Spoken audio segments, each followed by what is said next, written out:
Hi guys, let me know you can hear me. Hope everybody's doing well. Yeah, I put Tasha in the back, in the corner.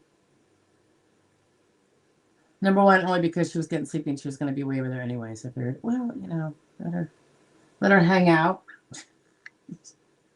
Tasha, what's going on? Anyway, let me see who's all in the house. Yeah, and Michelle M says we can hear you. Awesome. All right. So how's everybody's week? Is it good? I had my I know you guys. Seems like every one of my clients has this. This is my first time. The old colonoscopy. This one has a combination colonoscopy EGD because of my little GI, whatever issue that is. Anyway, so that's kind of interesting. It wasn't a big deal, really. The nap was good. Gosh, that's awesome, isn't it? Imagine if we'd all sleep like that at night. That'd be amazing. Okay. I see George is in the house. George was the first person in the house. Hi, George, from Punta Gorda, Florida. Good to see you. I appreciate you showing up. Kevin Johnson in the house. I love seeing people who have prevailed and still like to visit us. So that's awesome. Dimple's in the house. Hello from Ohio, where useless nut is our state logo. Ooh, a useless nut. Okay. Some nuts are good, right? Protein, maybe fiber, fat. All right. Dolphins in the house. RD from California. Michelle Emma's in the house. Good morning to you too, Michelle. Thank you for letting me know you can hear me. Z Shine. Z Shining? Z Shine. Happy Wednesday to you too. Miami Heat's in the house. Hello from Florida. Hi, Miami Heat. Is that from an old show? Danny's in the house. Look at you on time, Danny. Deanna's in the house. Hi, Deanna. Gregory Petty's in the house. Nicole Cacola. All right, I see you got a possible question there, Nicole. I will definitely get to it. So thank you for coming. I appreciate it. Greg Petty. Greg Petty. Yep, we got some questions. Okay. All right, I'm scrolling back up. Anyway, I appreciate it. And I hope everyone's having a good week. Let's see. I think Greg Petty. I think you have the first question, Greg. Gregory. Gregory says, it's been almost 2 weeks into the month of May, and I still have not received my CDR scheduled for this month since I am on a 3-year review, and I hope I won't get it at all this year or next. Yeah, well, the diary is just an estimated time of when you, at least the time it was applied, and they kept it, that you should be reviewed again. That doesn't mean, and that's usually based on the, well, at the time, I think they do consider your age and everything, but I think mostly it's the conditions which disable you. But I don't know that many of them go off exactly on time. I don't know. No one ever shares with me all those experiences, so I don't have a good view or perception of whether that might be. But and I know it's annoying because you would like to just get it over with. Maybe you prepared for it. Maybe you know what I mean, and you want to kind of relax after. So I could see that would be a little annoying and a little frustrating. Dimple's just peachy. Good to hear it. And there's a picture of a peach. Cute little things. Okay, so Nicole says, my husband has his SSDI judge hearing. So that would be his ALJ, administrative law judge, in 1 hour. Please say a short prayer for him. Oh, yeah. I'm not good at out loud prayers since I'm just kind of I haven't been praying out loud for very long, but I would definitely ask God to look at him with grace and mercy and all that, and you know, support him in what he's trying to accomplish here for him and his family. Greg, and everybody else, if you got something going on, please feel free to share it to Nicole. Most people have been there or they're about to be there, so you guys all kind of know what it feels like, right? Gregory says, I was told to check my online SSA accounts and someone on Reddit got a flagged online form link. Awesome. That was a question we'd had in the last few weeks, Gregory, I think. Do they let you know through your SSA online account if you've opted to gain access? And I know some people are like, I don't want to do it. They're going to make me answer questions or biometric me to let me get into it. And that's really just to prevent fraud, you know. But if you do, you'll know things like this, right? So he's saying that someone on Reddit got a flagged online form link on their months before they finally received a physical letter. So I checked my SSA online accounts and nothing. Since the Feds started processing CDRs just recently this past March, they must be really behind. No, it's, I'll explain again. I know I've explained this before, but I'll explain it again in a second. He goes on to say, I've read on Reddit that some people have gone months to a year and a half without receiving. Yeah, that's actually not new. They only moved it over to the Feds like what, a month or two ago? And I'm not even sure if it's moved over fully. I haven't read anything about it. But what happened was in 2024, they halted all CDRs, Gregory, for like 6 months because they were so behind on initials and recons, and people were sitting the point where it gotten where people were on initial or recon for well over a year, and they were trying to, you know, get that assisted.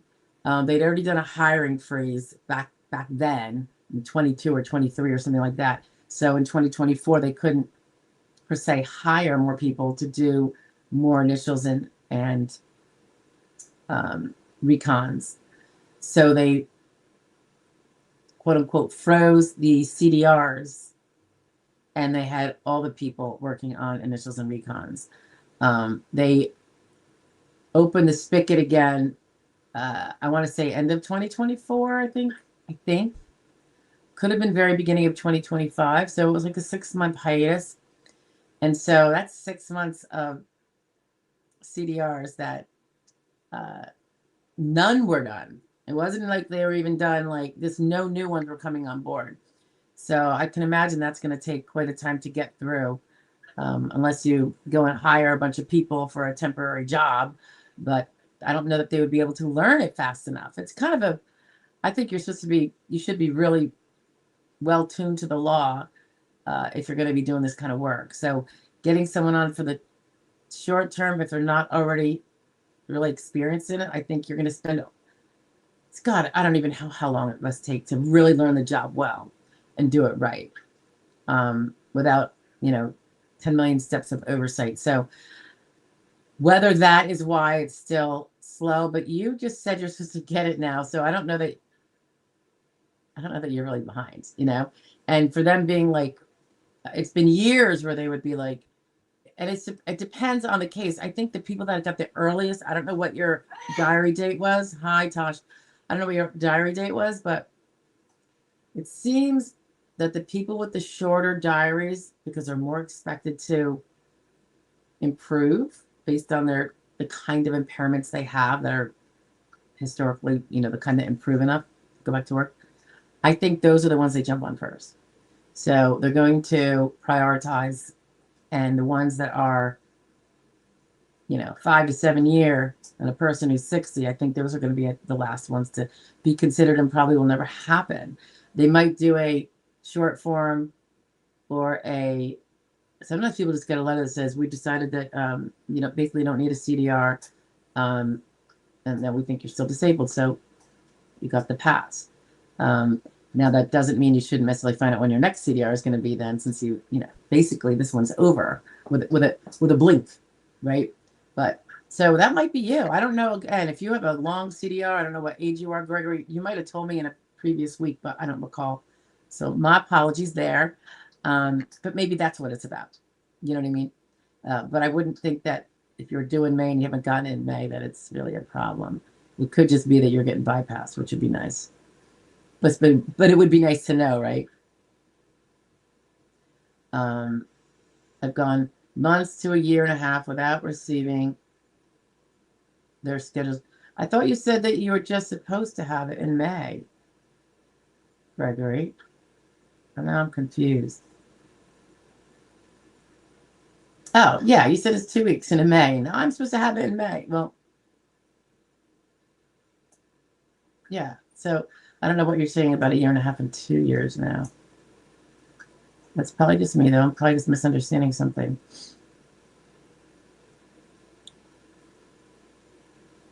Yeah, so, yeah, I don't think it's a matter of being more behind at all. There's just the reason why they had to do all this change up is because the states just didn't have sufficient workers to do it. So, and initials and recons should be the priority. Yes, getting people off who are completely able to work, all good. Yes, I think that's important too. But I don't think it should be at the expense. The process has to be improved, and the first thing they should do is never tamp down on the initial and recons, because those are the disabled people who need to get started, right? Need to get the ball rolling, versus rushing the people off, even the ones that should be off. And there are some. Dimple says Buckeyes are poisonous. Are those nuts? We're the Buckeye State. Oh, well, that just means that in those sports and in anything, you guys are powerful, and you'll take out your enemy, right? Your nemesis. The Buckeye State. There must be something. Oh, maybe it's yeah, a poisonous nut. I'm sure there's use for it. And remember, some things are poisonous if taken, say, in the blood vein, but if you take it orally, it's something totally different. Isn't that true of snake bites, or some of them? Or is that just TV from when I was a kid telling me that? That's possible. Never researched it, just throwing it out there. And Dimple says, of course, unless you're talking about the one made with peanut butter and covered in chocolate. All right, guys, if you have questions, pop them up, because I will be jumping down. Yeah, those are pretty yummy. Dimple says, I'm post-up and on pain meds, so forgive me, but I do have a good excuse. What are you, a little loopy? Nicole says, thank you so much. It was perfect. Oh, wow, that's cool. Thank you, Nicole. Yeah, I'm a little clumsy with that stuff. It's not my forte. I do try, though. Every day, actually. Okay, Sybil Chick says, hi, Joy. Never caught a live before. You didn't? Weren't you here last week? Love your videos. Love Walter, too. Walter. I thought you were here last week. Where did I see you?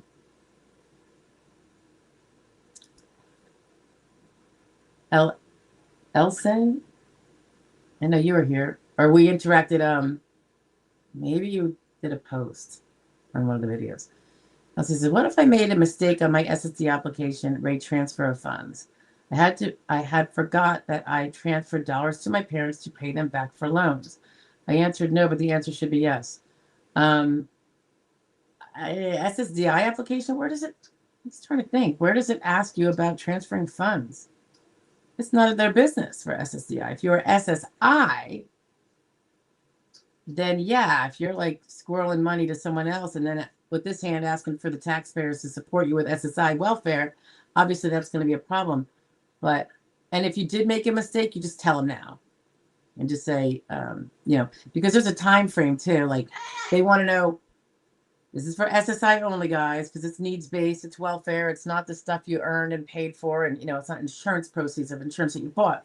So I'm not sure where you're seeing on an SSDI application that question would be. So I'm wondering if you meant SSI, I'll say.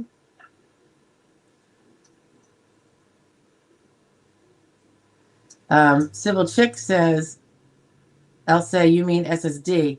No, Sybil, let me clarify. SSD and SSDI, guys, are the exact same thing. Social Security, disability, insurance, Social Security, disability, and they left off the insurance. That is the same. Those two acronyms represent Social Security, disability, insurance benefits. SSI, when there's no D in it, that's the welfare program.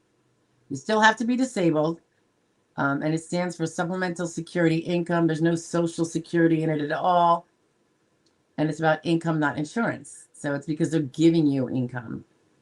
It's not that you're getting the proceeds of insurance you bought. Okay. Richard Unknown is in the house. Hi, Richard. Nice to meet you. I don't think we met. Your dog is really cute. Is he yours? How do you know when it's time?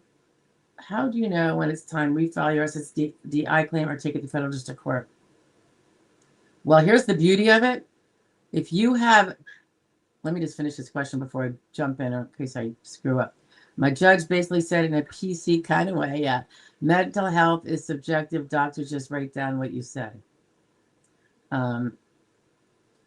Well, he has a point. There's no objective markers. So a lot of what they're relying on is what you say. That's a fact.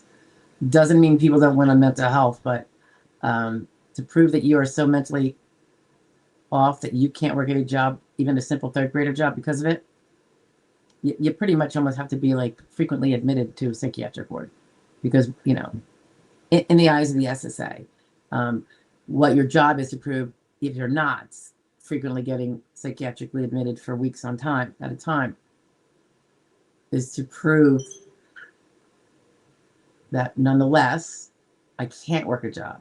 And maybe the only reason I'm not again in a psych ward for now for a few years, I've been doing better in that regard, is because I now have this very sheltered, structured environment. My family cares for me. They take care of me. I don't go in public, whatever your, let's say it was some sort of fear of public, you know, social phobia, severe, like where you're going to puke if you go out in public. I mean, whatever it is. If it's garden variety anxiety and depression, it's never going to pass. Never going to pass. If that's what you're relying on as being your sole disabling thing. But the question about how do you know when it's time to refile your SSDI claim or take it to federal district court? First question you got to ask is my DLI, date last insured, after that judge's denial? So look at the judge's decision, and in the front of it on the upper right, it's going to say what date, he issued that decision. That's the date of the decision, a very important date. Then within it, if you don't already know it, and if you're not working at all, like even part-time under SGA, the date that he has in his decision with regard to what date you're insured till, your DLI is in there. The record reflects that he is insured through so-and-so date. If that date, Richard, is before his decision date, you cannot file for SSDI again because you're not insured for it. You stopped paying the premium some time ago and the term ran out. Sometimes you stopped working some time ago, but the term hasn't run out because you had enough to buy, say, 5 years and you're only on year 3 or something. But that's something you need to know. Another really important thing to know is if you can file for SSDI because those dates work out, you could do that now. Now that if the appeals council declined to review your case and now your only option is federal district court, you can do both. And you have a short window, 60 days to file 60 days to file the federal district court. You have far more time with SSDI. However, if it will make a difference when your protective filing is for the SSDI, generally, and I can't say whether there's exceptions or not. I don't think so, but don't hold me to it. I'm not looking it up right now. If you file your new claim within the 60 days, is that for SSI or SSDI? There's a 60 day. There is a time frame. Maybe I'll go find that when we're done. Let me just take a note.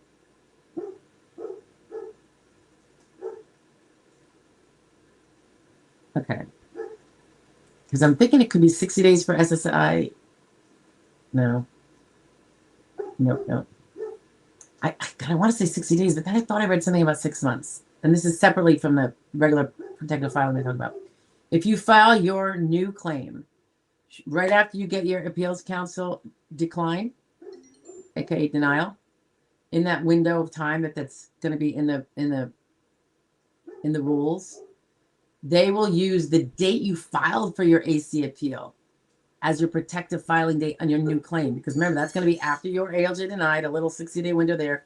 And then if you filed your AC appeal in time within the 60 days of the ALJ denial, and then you might have gone a year before you got your denial by the appeals council. That's kind of unfair to say, well, the person now loses all that time because we were so slow. They let you have that protective filing date back to when you applied in your AC. And if I was filing, I'd probably put that in my cover letter, or someplace. If you're doing it online, you're pro se and you don't do cover letters, you're not sending in a 1696. Maybe put it in your remarks, like I appealed for AC on so and so date. It was declined, 35 days ago, and it is my understanding, and if you can quote the rule, that's great, that I have a protective filing date on this new claim back to the date I filed for the AC appeal, which could be a year ago, could be 18 months ago. Sometimes they're really slow. So that's something you definitely want to do, and you do not want to breach your window. Don't delay filing new, but you can totally file new when you have federal district court going on. Before you file it, maybe you'll never file it, maybe you will. I mean, FTC, federal district court, you could do them both at the same time, is my point. They can both be running simultaneously because the federal district court case is only handling the old case, and that ended with the judge's date. And then your new one is going to be everything, probably the day after the judge's decision is usually what people put as their technical alleged onset date. And going forward, I mean, if you don't put it and you put down your original date, that's fine too. They're just going to correct it because there's an ALJ denial and it is now the rule of your case, unless the federal district court turns it over. So I hope that helps explain it. You can do both, and I would absolutely do both. I mean, if you have someone that does FTC work in your location, and they're not that common. Some people that's all they do. Then great. And if they'll look at your case and they will look to see if it's in their mind viable to win on. Because remember, they're working for free until they win. So they will reject it and not be willing to work for you if they don't see an appealable issue. And it's not a judgment as to whether they think you're disabled or not. It's whether because remember, the whole question is, did the judge not follow the rules before he rendered his decision? Did he follow every step in the way it needs to be followed? And if not, then it's usually remanded by the federal district court, just as it would be by the appeals council, back to him to redo everything and give you another hearing where this time, before he renders the decision, he has to follow all those steps. Doesn't mean he has to award you, but he just has to follow all the steps, and it has to be clear from his decision that he did so. And you can... I mean, I have known people who have filed pro se because they didn't have an FTC lawyer. You could do that too. You got to learn how to do it. Obviously, it's not. It's probably not intuitive. I mean, I'd have to do a ton of research to do it. I don't do them. I focus on what I focus on. But if you can get someone who does it, it means that they think you have a decent chance of prevailing. So that might be something to consider.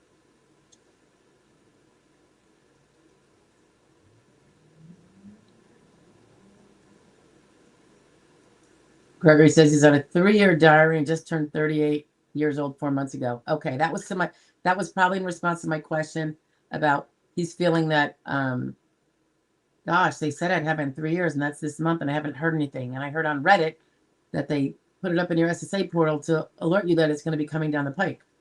Yeah, yours just might be,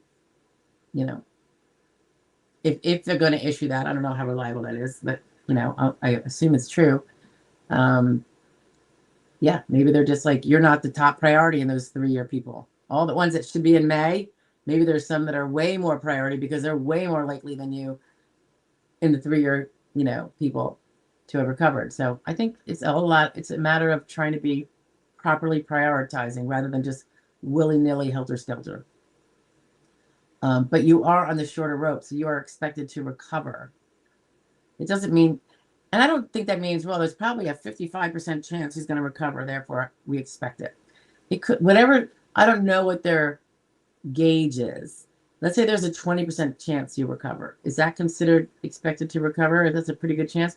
Because if they didn't do them at 3 years then, because there's only a 20% chance, that means, do you know how many people would be, that 20% of the people actually recovered enough to go back to work and still would be collecting out of the funds when they were improved enough to work? So, you know, there is no way to quantify it. I just think that they're getting to the ones that are the top priority first. This is my guess.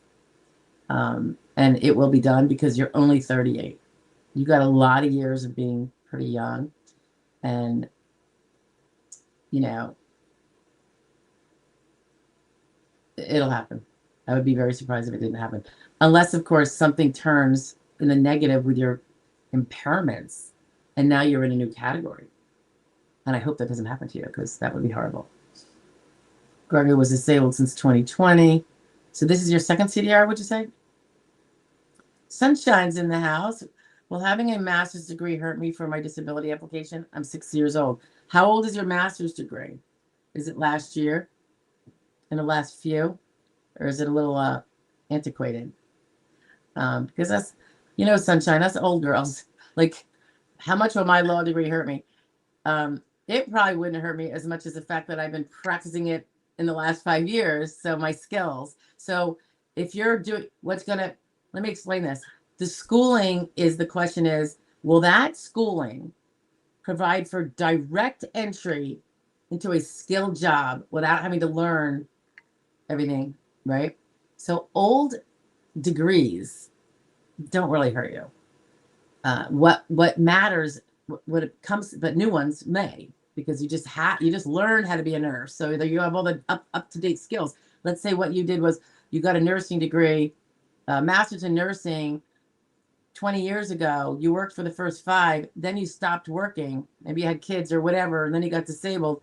That master's degree is not worth much. And it's not going to speak to transferring skills, of course, because anything that you learned then certainly doesn't hold water now. Science is always changing, right?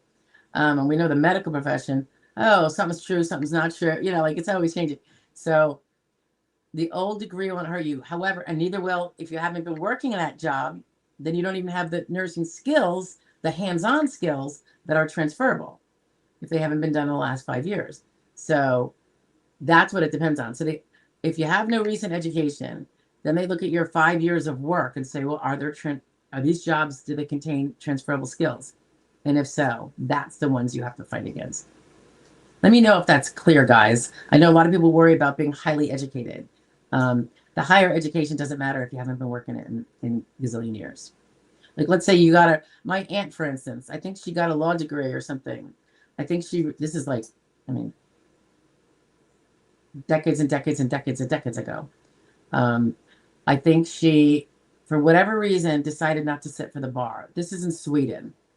And I never really learned why. Maybe she was afraid of, maybe it was like a fear of failing. I don't know. Because it seems like after all that work, right?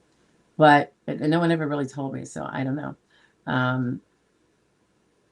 Her law degree wouldn't have, if she went on disability as a younger person, which I don't know if she ever did.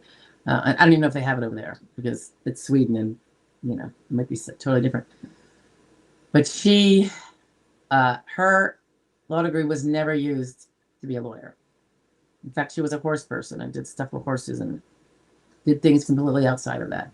So, and I don't really know what even her job was, you know. But so that law degree would have not been a speck in the eye if this was taking place here.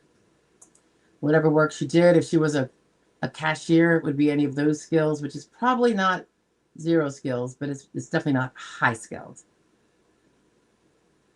And of course, you have to prove anything that's not unskilled. Those are the skills you have to prove are not transferable.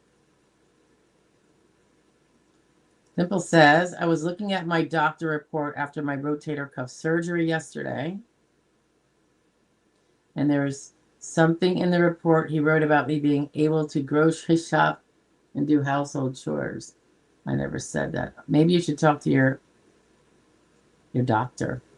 I mean, just say, you know, I'm actually not able to go to the grocery store. I can't even drive, and I can't lift things, and I can't. I mean, maybe he's thinking you could do it with your other. I don't know. I mean, if he says something like, I would expect her to be able to, and that's just his opinion. That you, given your army, like you could do that, but yeah, that seems kind of weird. Maybe have a little chat with him. Gently, of course. Honey, not vinegar. Right, Dimple? Gregory Petty says, my last CDR, which was short from CDR, was in June of 2023. All right. So you said 3 years. It was in June of 2023, Gregory. When did it end? Did it end in June of 2023? Or is that when they hit you up and then they were figuring things out for, 6 months? And so really it was December of 2023, and now it's going to be 3 years after. See what I'm saying? I mean, you got to kind of, not that they have to be exactly on the date anyway, and they usually aren't, never have been, I would say, most of the time, but that would be something to know. I mean, if it's going to stress you out.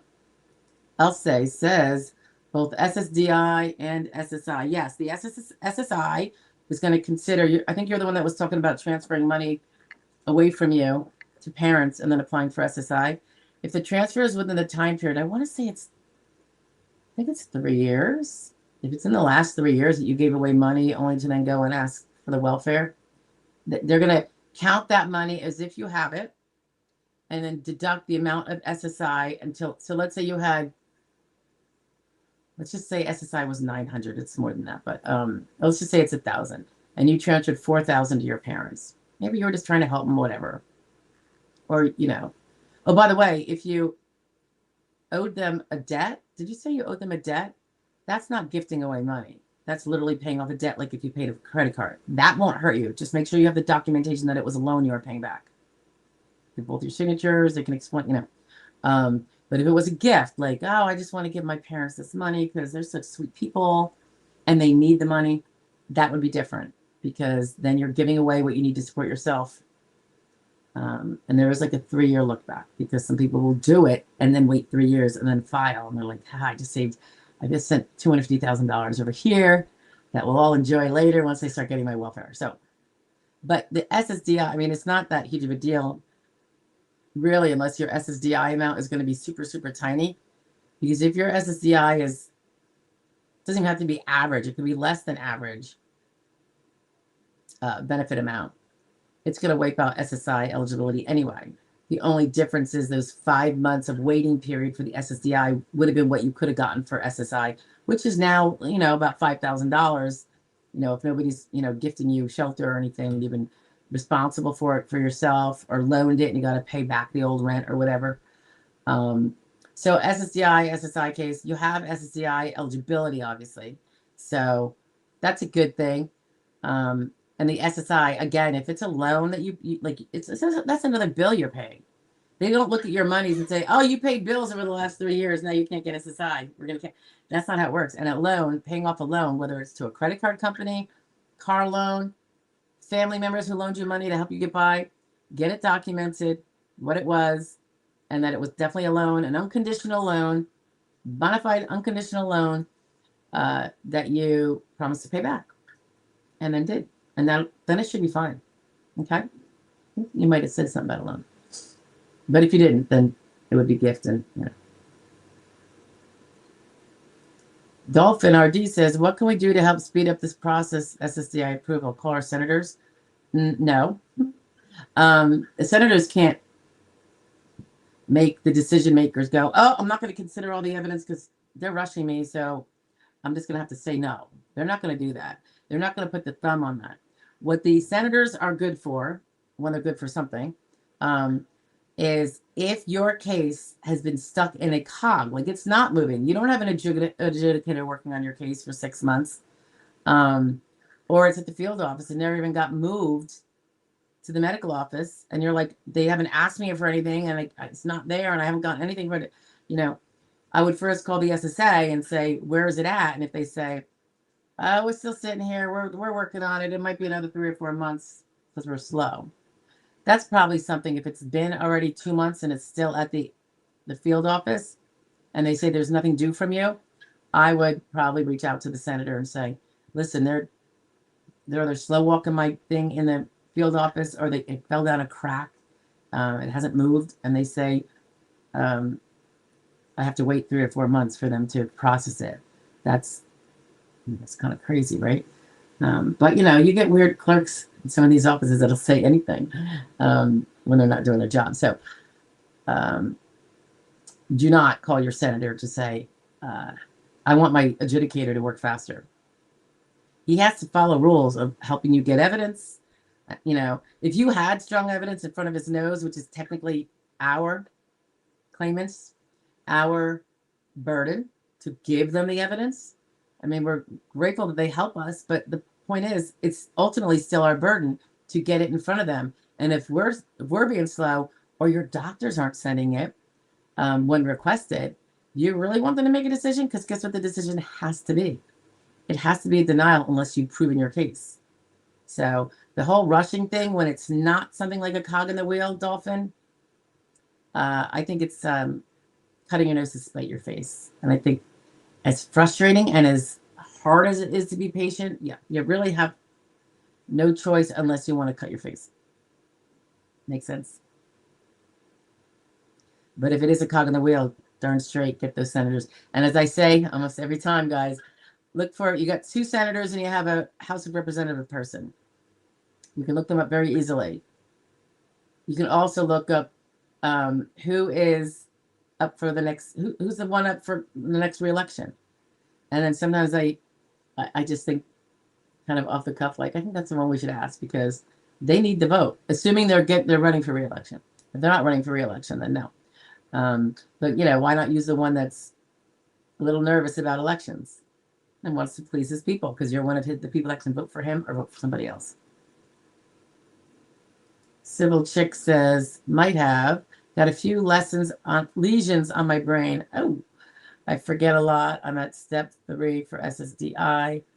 All right, so this step 3 for SSDI, guys, if you're talking about the sequential evaluation process, which is what the medical workup office does before they can render a decision, that is the whole step 3 is where they figure out, do you meet a listing? If not, what is your RFC? It's really kind of like after they figure out you don't meet a listing. Then they figure out an RFC, residual functional capacity. What do all her medical records actually say in terms of what she can still and still not do? Can still and still not still do, despite her impairments that are shown in her medical records. They have a doctor inside looking at that. But they don't do that part until they have all the medical records. And that happens early on. So I had to retire January, too many impairments, have the Social Security and the DDS calling me and helping fill out forms. Yeah, not the best way to, they're not your advocate, just so you know. They're not, yeah, I don't know if that's a good idea, but the very Social Security people who are there to protect the funds and don't have time to be doing the secretarial work for you, that's not their job. I'm kind of surprised. I would really suggest you get somebody civil. Canova Henry says, good afternoon, Joy. Hello to you too, Canova. I'm wondering why, if my lawyer sent the hearing office in Philly my x-ray of my right knee fracture to show proof that I was disabled on July 24th to change my onset. Okay, I'm going to try to figure this out. And there's a part 2, he says. I'll try to find it. Okay, so good afternoon, Joy. I'm wondering why, are you wondering why, or are you wondering if my lawyer sent the hearing office in Philly my x-ray of my right knee fracture to show proof that I was disabled on July 2024 to change my onset. So I guess you want on a later onset and you want it to go back to July. And that's when you're fractured your right knee and there was an x-ray. From September 26, 25 to July 8, 2024. So do they found you disabled as of September 2025, but not July of 2024? I called the hearing office. They said it would be around October that I will hear anything about my case. Oh, so you haven't got... I'm confused. You have not had a judge's decision yet. Did you allege that you were disabled as of September of 25, and now you want to change it to July 8th of 2024? Well, why did you pick September of 2025? What was the evidentiary reason why you would pick that date? So that's what you need to know. Why that date? If it was because, yeah, I fractured my knee in July of 2024, but, you know, I could have done sedentary work and, sitting in a chair, and I'm under 50 and blah, blah, blah, or under 50. Yeah, I'm under 50. So, I mean, I don't know your whole vocational profile. That would change. It does not. Your vocational profile determines which rules apply to you. So, you know, SSD rules. So, you know, when in doubt, send it in. But why don't you just ask your lawyer? You know, do you have my X-ray, and did you send it in? And why did you put? I mean, just ask him, why did we put September 2025? I mean, if I were to ever pick a date that was not like the first monetary date I could pick for my person, we've already talked about it. And if it was going to be some weird thing like, well, even though you stopped working in July of 2024 when you fractured the thing and you never went back, let's do a different later date because they could say the years. I don't do that. I always pick the oldest one. But, you know, maybe they would. Like, let's say what happened in September was maybe that's when you stopped working. Maybe you were working from July of 2024 to September of 2025. So you weren't really disabled from working. You just were impaired. And you were still able to do whatever job they gave you. I don't know your details, but you want to find out if you're thinking it should be an earlier date, why it's not. And there's probably a good reason for it, but all right. Adam Salt is in the house. Good to see you, Adam, as always. Richard, current medical issues are PTSD, depression, anxiety disorder, panic attacks, mild global, I'm going to say it wrong, parenchyma volume loss, mild cognitive impairment, migraines, headache, obstructive sleep apnea. Okay, so mostly all the mental things, barring migraines and headaches, not physical. It's very hard to win just on medical, as you probably know. And you can't, if you're over 50, you can't even use the grids if it's only, you have to prove that you have a reduced RFC to the RFC maximum allowed for your age and still be found disabled. So that's not going to, he has more though, hold on. Be enough to say. Chronic sleep impairment, insomnia, dissociation, obesity, hepatitis, chronic fatigue, cervical spine, degenerative disease. Degenerative disease is what everybody has. Probably everyone over 30, 40. And they still work with it unless they can't. So you kind of want to figure out, if do I just have garden variety degenerative disease in my cervical spine, which we all do, or do I have something so severe that it's going to cut out a lot of physical jobs? My lifting will have to be under 20, and I'm 52. That would mean that that could mean that you could do light work potentially. Does it limit you to only lifting up to 10? That neck? Is there medical proof of that? Does the doctor say it and say it and say it? Then even at 51, you could maybe arguably be disabled if the SA is going to believe your doctor's opinion on that. They might say, we think you could lift up to 20, not 10. You just don't know. Richard says, I am rated to the VA. Thank you so much, Richard, for your service. I am so grateful. I can't even express how grateful. And that's a fact. I'm rated to the VA as, so I thank you, as UI, okay, TDUI, TDIU, unemployable basically, and rated as homebound on the SMC scale beyond 100%. All right, so now if you can get current, that's That's back when they VA rated you. Now, what about now? Are there doctors now that treat you that will talk to those specifics, not your ratings that they were, a couple years ago, but getting treated for all the things that give you these things to show that they're still that severe? That would be an avenue. Because the SSA is not going to buy it just because they say it. So you have to keep getting that treatment, follow up, vigorous, not every 6 months, something, like all the things that are impeding you. Occupational therapy is like the neurocognitive kind, could be good too. Civil Chick says 59, widowed, work history 29 year. Yeah, they only care about the last 5. I know, we like to talk about we like to pull Hal Bundy's, right, Civil? I do it too. I've been doing this for... remember Al Bundy when he'd talk about things from his college days, like he was still living in the past? It was kind of funny. Or maybe it was high school. Yeah, I bet you it was high school. Didn't he play football or something? And he was always talking about that. And it's like 30 years ago. Well, probably for him, he was probably a lot younger than I'm thinking. He was probably, in his 40s during that show.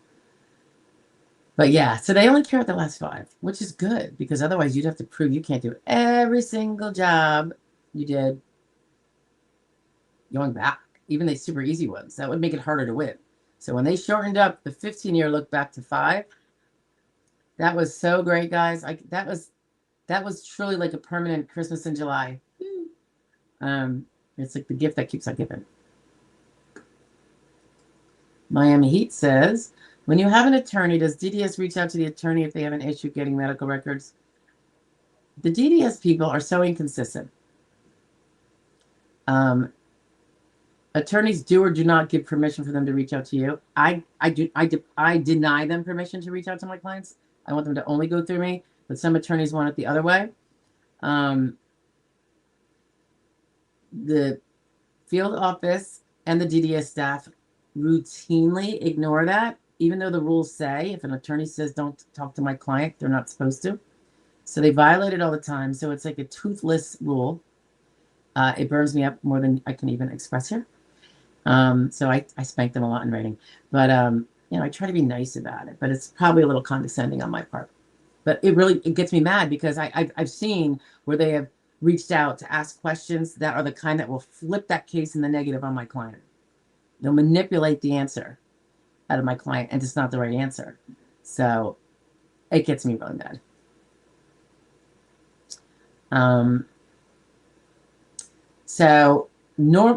What they historically do when they're doing their job is when they can't get them, yes, they can reach out and call. They should be calling the attorney, unless the attorney says, leave me alone, call my client directly, which is insanity. But they also often used to send a letter saying, we're trying to get this from so-and-so doctor, and he hasn't responded. Can you please call him? And that's awesome, because then we shoot him a letter. We don't make phone calls to your doctors. We're not going to ever get in the middle of, risking, ticking him off. But you can call your doctor, since it's your doctor, and say, listen, I need you to respond to these, this request. It's really, really important. And then they usually do when it's their client, because their patient, because I think they could get themselves in probably trouble if the patient ever wanted to push it with their I got knots, guys. Sorry, medical medical boards and stuff like that. I mean, that's kind of a negligence of sorts.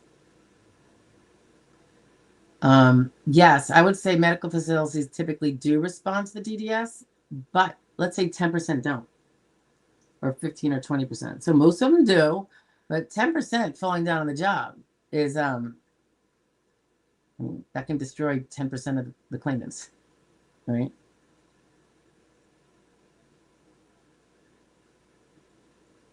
Yeah, I think you're asking what percentage of medical facilities. Do you think I'm a statistician? My goodness, come on, Miami.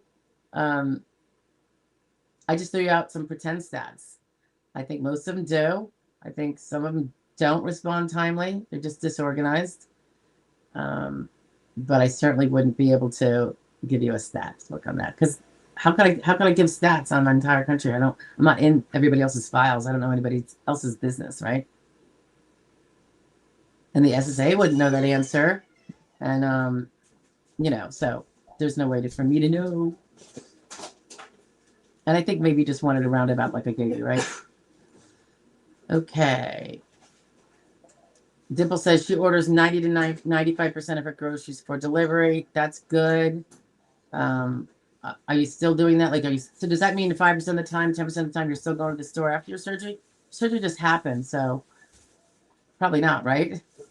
You're probably home recovering.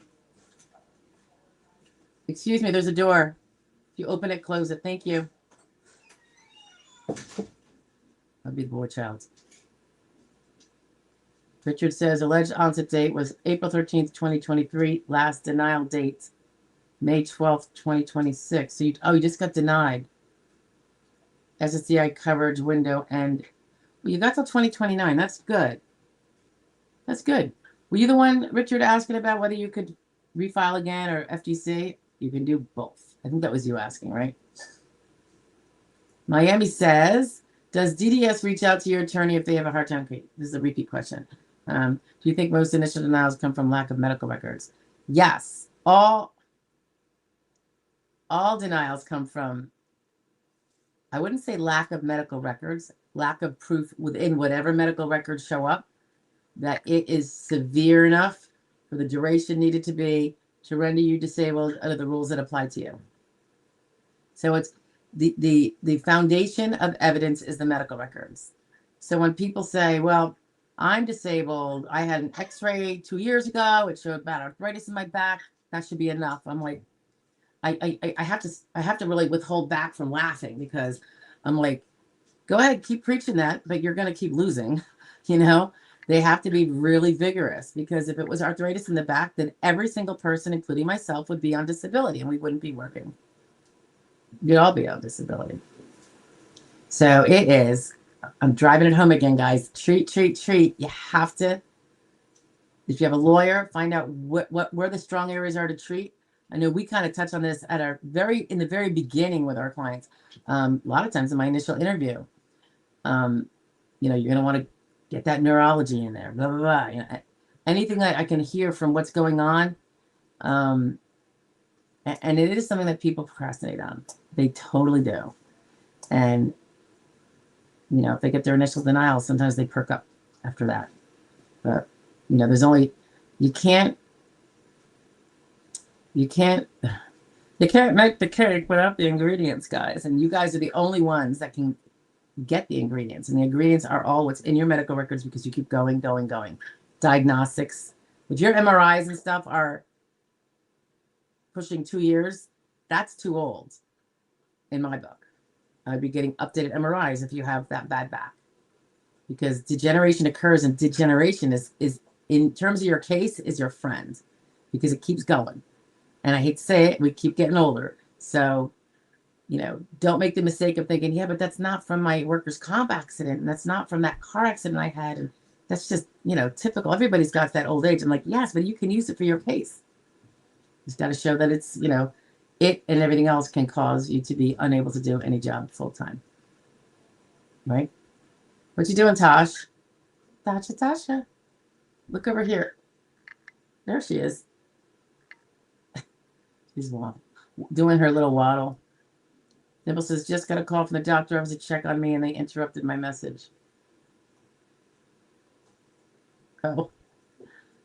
I'm not sure what that means. The message here, or when you were talking to them, they interrupted you? Not sure. Oh, your message here. DW is in the house. Perk interview in a couple of weeks. All right, good. That means you prevailed on your SSI claim. You're found disabled. So that's awesome.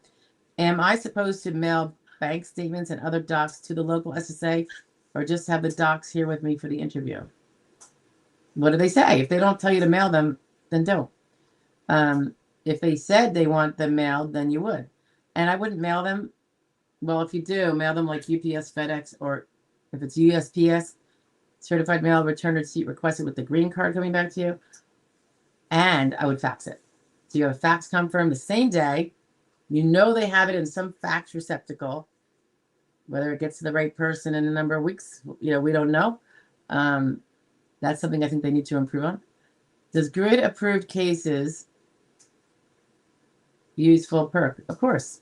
Perk is about seeing if you're financially eligible for SSI. Nothing to do with medical. It's about if you're poor enough. So we'll see. Fingers crossed for you. Hey, Jen B's in the house. Hi, Jen. Hi, Stephanie. Happy Wednesday. You too, my lady. So if have filed for both SSDI and SSI, if SSDI gets approved, then so will SSI. If asset requirement, assets is the countable resources, which is probably what you meant by assets, and your income.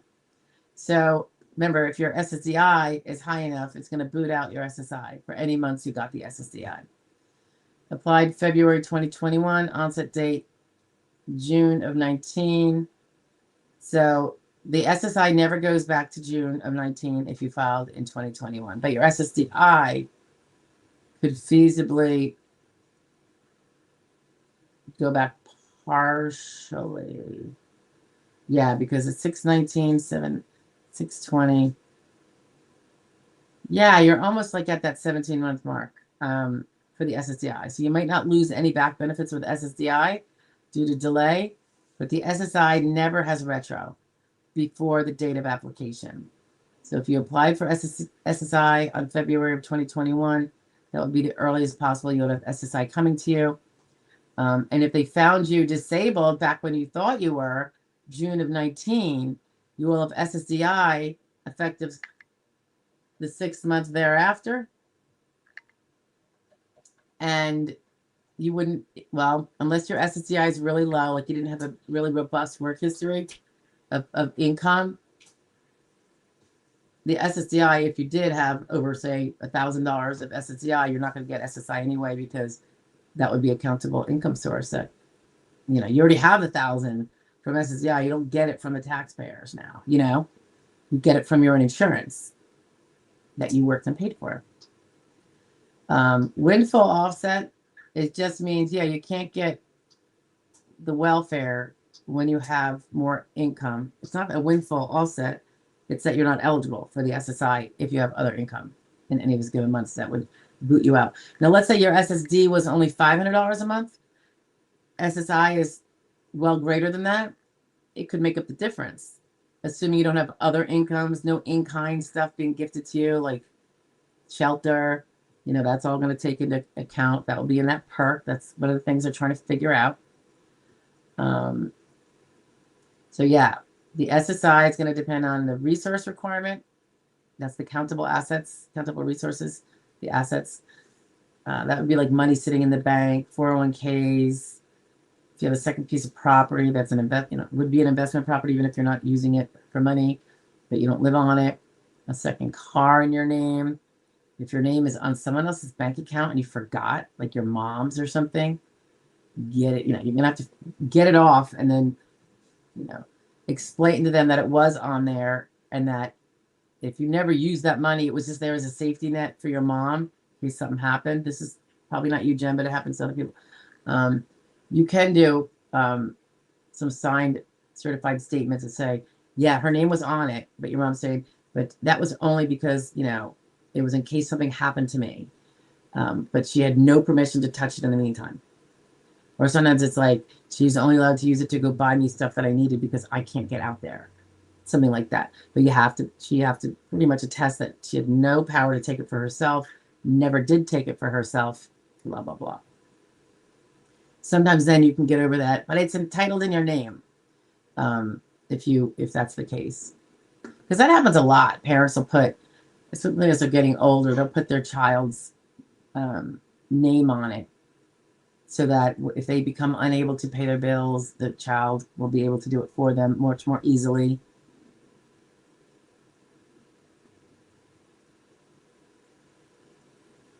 Okay. Sunshine says something about 14 years. I don't remember what that's in reference to, Sunshine, but then Sunshine goes off. Then continues to say, I'm wondering, is that how old your degree is? Are you the person we're talking about degrees, Sunshine? I'm a family nurse practitioner, but cannot work now. On a feeding tube. Oh my goodness. I'm so sorry, Sunshine. I weigh less than 100 pounds. Oh my goodness. I'll pray for you there, sunshine. I forget if you said you have a pending claim or thinking about filing. I assume you have a lawyer and you're getting them to do what they need to do for it. If you don't, and you need me to run it through with you, just feel free to go to the website and fill it out. Just tell them that I spoke to you on here. Mention your screen name, Sunshine, and the peeps will get it right to me. No additional eval for a waitlist per se, because I have a feeling that would be accepted. I don't know. Lillian Arocho. Hello, Ms. Joy. Stephanie, all things Social Security. Don't forget to subscribe, like, and share. Thank you, Lillian. Are you LaRocha that used to have the lily as your picture? And did you change your name? I'm just wondering if that's you. You see the flower is gone, and there's looks like a woman and two cutie pies with her. Elliot's in the house. Hey, Elliot. DPD. TPD? I'm having a brain fart there, Elliot. Half Pint says, hi, Stephanie. I hope you had a great Mother's Day. I was doing my colonoscopy prep. So let's just say I wasn't allowed to eat the whole day. I had some bone broth and some ginger tea. And then I would spend a lot of time in the bathroom, as you can imagine. But it wasn't a bad day. I mean, seriously, it wasn't otherwise, a big deal. I just wanted to get it over with, the next day. And then I wanted to eat. But then when I was done, before I went in, I was really hungry. And then when I was done, and since I haven't really had an appetite, so trying to just eat really good, Sybil Chick says, I had a pain doctor put in my notes I smelled like cigarettes. You didn't have him do it. He just did it. I don't smoke. So you're around someone maybe and it got in your clothing. So I was demanding a test from my primary doctor. I was growling. They didn't give me the test. I was mad. That is so appalling. I feel for you, Sybil. I mean,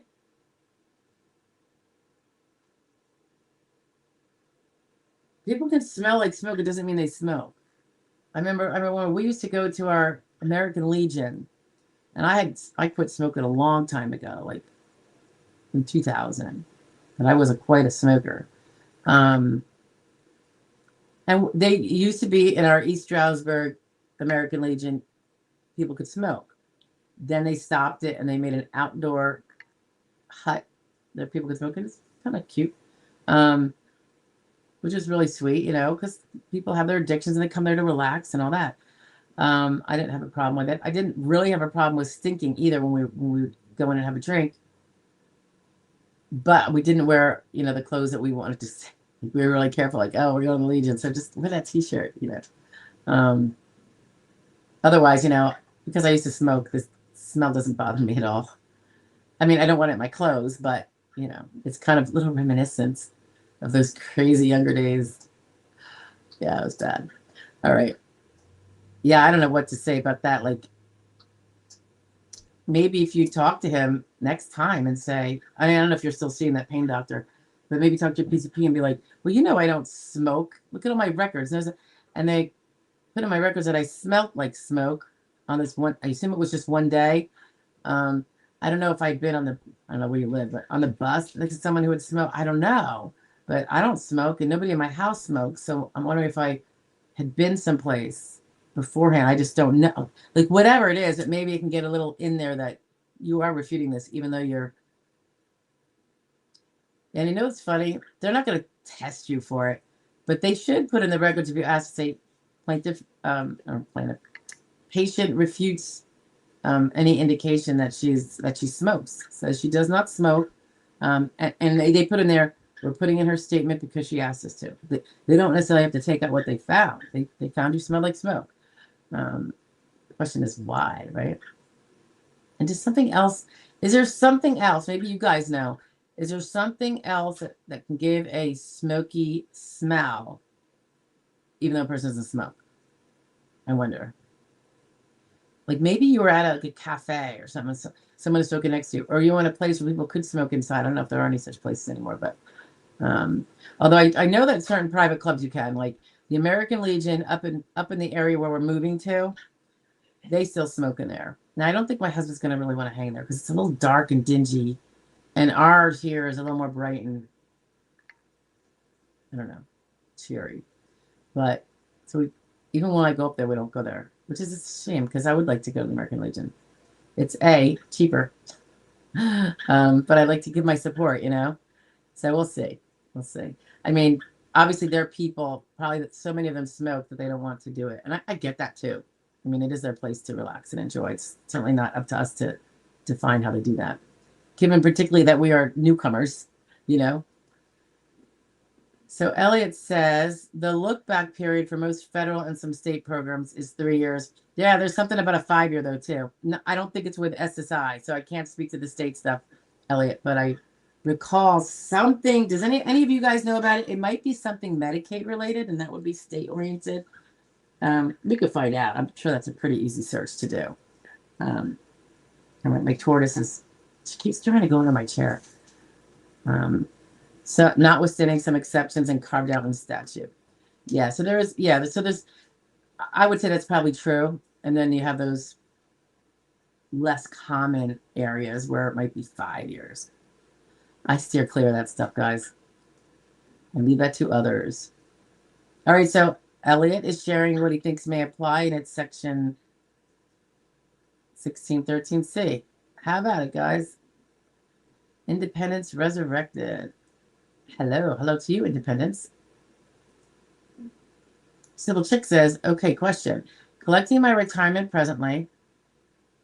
Okay, so you're 62 or older, right? Why did I think you said 60? I'm mixing everybody's ages up. Sorry, guys. And had a bulk payment for non-spouse. I don't know what that means. Do you mean you had a bulk payment for early retirement on your own work record? Could this possibly make this year a new high? No, that's not earned income that you pay Social Security taxes on. Yeah, it's not only just income that you have to pay taxes on, you have to pay Social Security tax on it. So we could pay income tax on capital gains earnings, like your stock goes up, you sold it, now you got to realize gain, you got to pay tax. That's not Social Security taxed. It's income tax. However, those kind of incomes get taxed, usually higher, right, than our working income, kind of. But that's not Social Security tax. So that does nothing to help your Social Security rate. And neither does getting retirement, because that's not worked income either. It's all about what you worked and paid into Social Security for, right? So that because Social Security is supposed to replace a portion of your monthly earnings that you used to earn. A portion, by the way. People go, how can I live on this? I used to earn this. Well, it was never supposed to pay you what you earned. It was supposed to just pay a portion. It's supposed to add to your own plan to save for retirement, not cover it all. DWS says, do you believe the 2,000 asset resource limit for SSI established in the 80s ever be increased? There's so much push for it, and I hope it gets increased, DW. I can't imagine that it's not going to.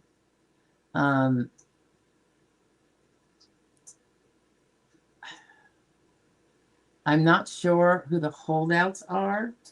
I mean, I think there's bipartisan that want to do it, and then there's others bipartisan that will not lift a finger to make it happen. So both sides of the fence, maybe because they know it's going to cause more to come out of the general fund, which means everyone's taxes have to go up. So, but the point, I mean, I always go back to this, and I preach it like a preacher. I'm like, if 2000 was acknowledged by the legislative, Congress to be, or however it was set, to be necessary as a little cushion behind a person who's otherwise poor and with little to no income, and therefore would be eligible for SSI, how can you not say that should be going up with COLA at the very least? And how can you say it's sufficient now and not a total travesty? It's inexplicable Inexplicable. Don't get me started, PW. I think it should go upward somewhere between $6,000 and $10,000 tomorrow. And I would be happy with any amount in that range. I know some people are like, it should be 50 so they can. I'm like, no, it shouldn't be 50. Because most working people can't afford to save 50 because they keep paying the taxes to pay everybody else to, keep the disabled, floating that didn't prepare for their own, situation. And they can't save 50. Most people do not have $50,000 saved in the bank. But then they're saying, keep paying to support this person, and this person can have $50,000 in the bank. Do you see where that kind of would be wrong too? But the 10,000 or less, I'm totally on board, and I think it should have happened long ago. Sybil says something about the special census stuff. Okay. Meeting it. Independent says, I had a bar of a CDR hearing. I know this will sound unbelievable, but all your acronyms are really flying over my head. The entire something and something were falsified. Okay, those mean nothing to me. Even stated I didn't attend hearing, then fabricated entire something else as a result. You got to stop using acronyms that you make up or that are not common in every place, because it's just not gonna be understood. So it sounds like you got a decision of denial after an ALJ hearing on a CDR. So you were denied on initial recon for the CDR, went to hearing, and then he denied you too. And then in the decision, he said you didn't attend the hearing. That is weird. What does your lawyer say about that? I don't know. And I can't really speak to the rest of your stuff because I don't really know what those things mean. Elsa says, I transfer of funds, SSI transfer of dollars for hospitalization. So, all right, you're not being clear there, but I think you might be saying when you gave the money, are you the one that gave it to your parents? You gave it to the parents because they footed the bill initially and it was a debt that you owed to them? Then get that in writing. You could have it in writing from them. You could attach the bills that they paid that matched up exactly with what you paid them back. And if there's something else, like plus they threw me $200 a month because I was literally had no cash. Whatever the reality is, if they're going to sign off on it, certified under oath, so to speak, and you do, that can be really helpful. If they can even imagine if they produce the checks or the credit card statements that show that they paid your hospital bills. They did it in some way, and I'm sure they have a receipt, because what if the hospital were to come back at you? Like, you never paid. Yes, I did. So all that stuff can really go to town. It can, and the receipts of them paying it, as well as the certified statement, are like the receipts themselves are the extremely objective proof. They have the check. In the memo, it says to pay John's or whoever else's hospital bill of $519, $3,000 to it. So you can do it. You're just gonna have to get organized and get that paperwork together, and keep a copy of whatever you submit. Keep a copy with you, so that if they say they didn't receive it or you have to appeal, you know what went in.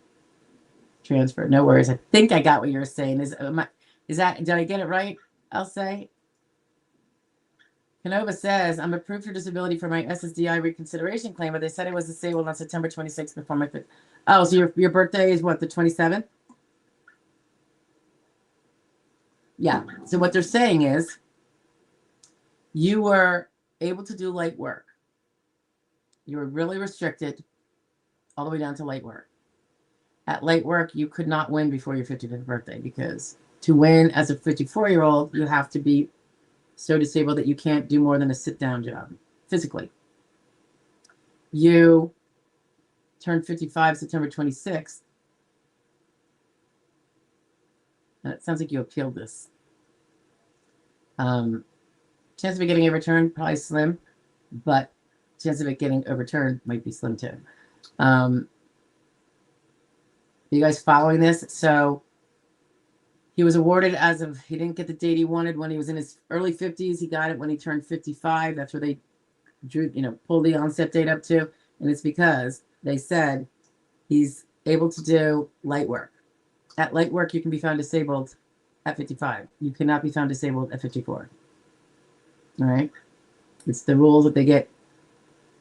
They're less stringent about winning as you get older like that because they realize that at 55, your ability to adjust to that, lighter sedentary job that's not with your skills from before is going to be very hard because us old coots, we have a hard time adjusting to new things, right? So that's where that all comes into. It sounds like you appealed, and then you're thinking of having a hearing somewhere in October. So you have to just prove that they were wrong about the light and that it's sedentary, even at 54. Like all your evidence points to sedentary and nothing greater than that. You could not live up to 20. You could not lift up to 20 pounds. You could not be on your feet 6 out of 8 hours. Either one of those things, if you can disprove one of them, it gives you a good chance of, prevailing on your appeal. It's not easy though. The judges like to affirm those things, particularly when you know you're already covered. You got your benefits, blah blah blah. They saved money for the SSA fund by not giving you everything you demanded. That you thought, Independence says, right, just so you know, guys, we're at 2:16, so we're a little over halfway in. Oops, sorry. Independence says you have POMS, blah, blah, blah. Okay, nobody memorizes the numbers, just so you know. Possibly to get a medical improvement not expected, mind diary. Well, yeah, a lot of people get mind diaries, like the grids, but could be younger. No. Grids only apply to being found disabled, not about the diary. But unless what you're trying to say is by the time you get your CDR, you might be in a different age group to which the grids apply at all, which maybe they didn't before, or when they're doing the CDR, and it's a great point. Or sometimes, you won at 52, you have a CDR, it's even easier to win because now you're 55, and they have to prove that they even have to prove something harder for them to prove than when you won at 52. So I think that might be what you're talking about. But better to just explain it than to try to throw in numbers because no one memorizes them. No, there's always new ones coming along. It's best to just research, Don Mogi. How long does it take for a windfall offset? Hi, Don. In reference to back payment. You're going to have to tell me about what windfall you're talking about and what offset. Because as you might know, the WEP, windfall elimination provision, no longer applies. The WEP. So maybe you're talking to something else. I don't know if you are. All right, you got a few of the same thing here, Don. You're kind of spamming it. I'm going to delete some of them so they're not clogging things up. You probably didn't know that it posted all those times. Maybe you didn't see it. And then you posted it again because you didn't see it. That's okay, though.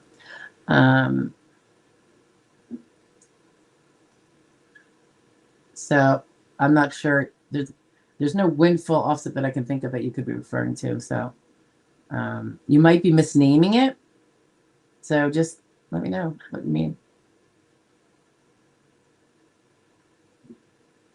Do overpayment, this is user. Do overpayment waivers ever work in Houston, Texas? Yeah, they're not based on the town you're in. It's federal. So rest assured, it's whatever the federal law says. And it applies to every field office and whether they're going to, or whichever office makes the waiver decision, but it's a federal law decision. And yeah, it can work there just as well as any place else. It's whether you meet the criteria of a waiver. Just applying for it doesn't mean you get it.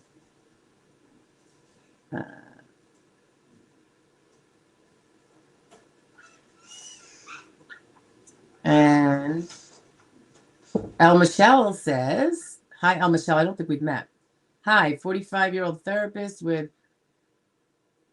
had coronary artery disease, would that be? Neuropathy, fibro, I assume you mean fibromyalgia, but there's other fibro starting names. Spondylosis, chronic fatigue, pain, intermittent FMLA, and fluctuating symptoms affecting reliability and stamina. Still working but struggling. Okay, so you're still able to work, and that's the bottom line on that, just so you know. And I know, I will say this, you have a really tough case at 45. Spondylosis is pretty common, doesn't prevent sedentary work for sure, probably doesn't even prevent light work.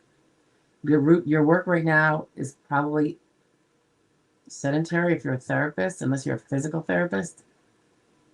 Coronary artery disease is not going to refute a sedentary job.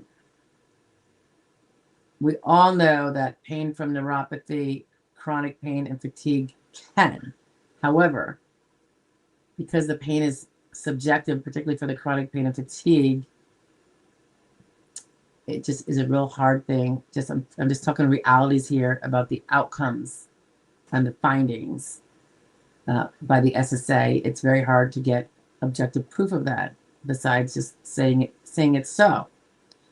They'll say that they believe it to be true, but that the record doesn't support how severe it must be for you to prove all jobs are off the table, because you have to prove all 12,000 jobs, Michelle. Of course, you're still working, I assume, over SGA, perhaps even full time, so you can't even apply right now. And the concern I have, and I would say this for a lot, like 45-year-olds in general, unless certain really severe, objective, almost listing level type of things,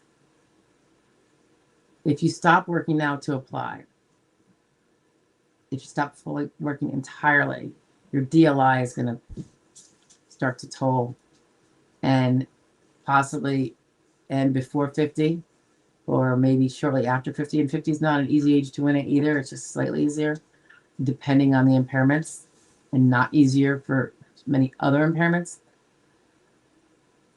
I wonder if it would behoove you to consider, if you can do this with your career, dropping down to part-time. If you need to stop, if you could do some amount that will keep getting you your credits, so that's like definitely under 10,000 a year to get all 4 credits. And I'm using that as a conservative number. It's quite a bit less, but I don't know when people are listening to this, so every year it changes. And if you're self-employed, you have to earn a little bit more to get all 4 credits. My concern is that you quit working, you file, you get denied. Next thing you know, you can't file anymore because you haven't worked, and whatever happened, your DLI is now over. It's in the past.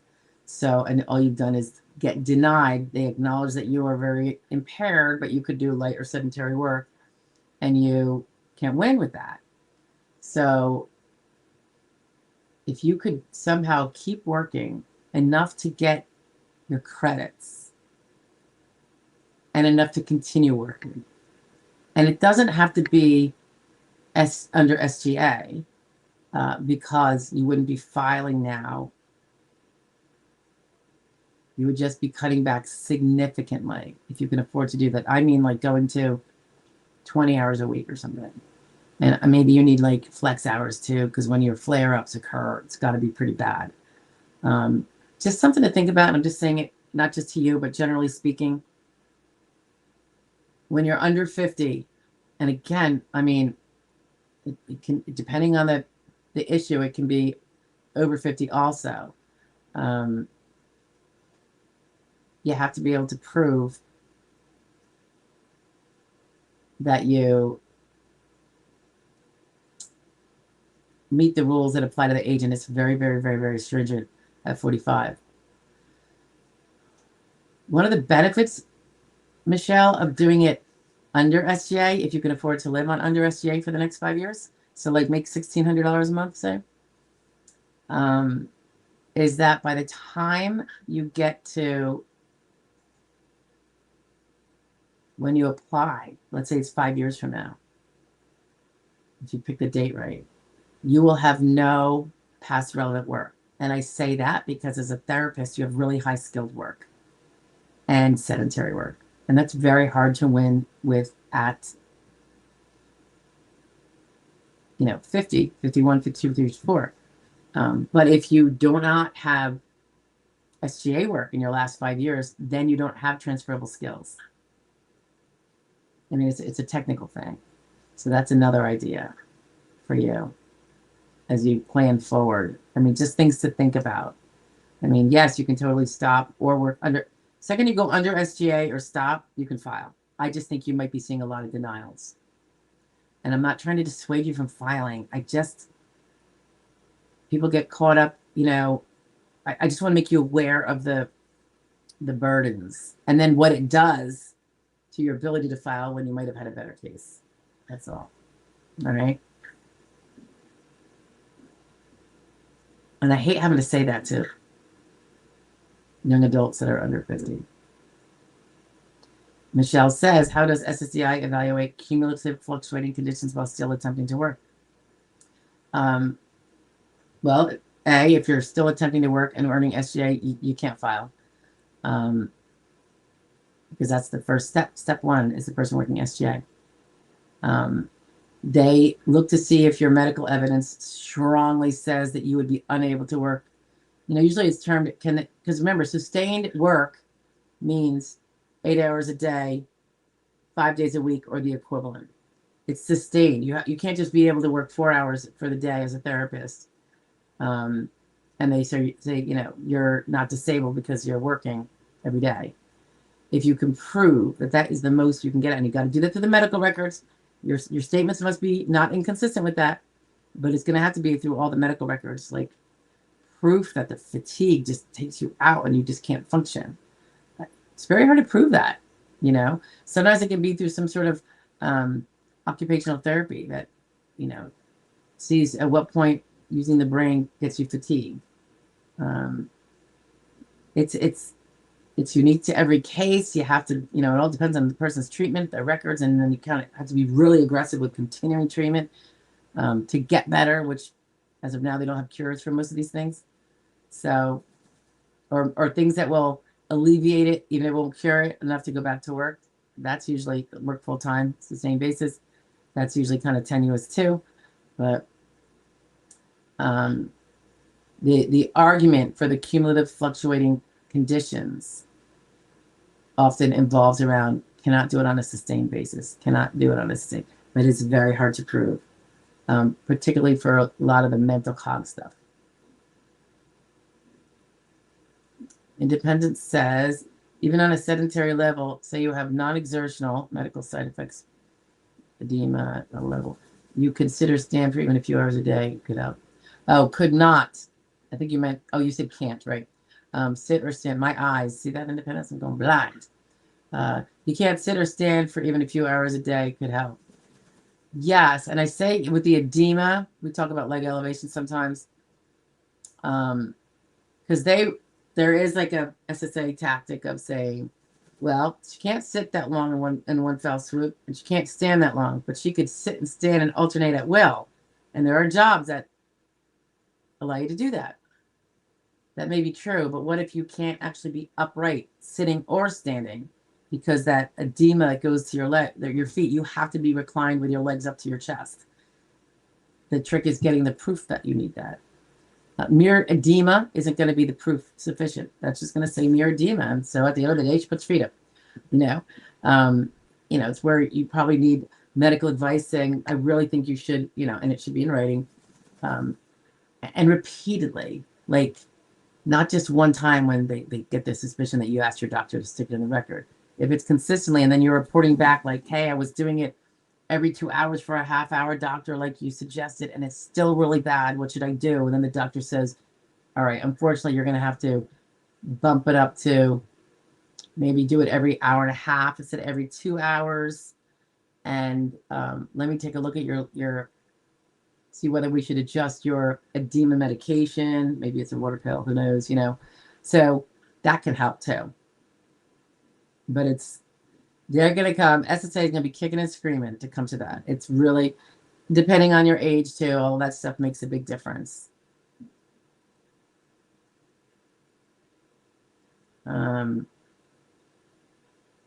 Canova says, I worked as a certified nursing assistant, a CNA, that's very physical, for over 28 years before I fell and fractured my right knee.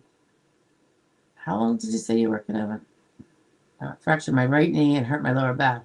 That was my last day I worked as a CNA. Yeah, that's really physical.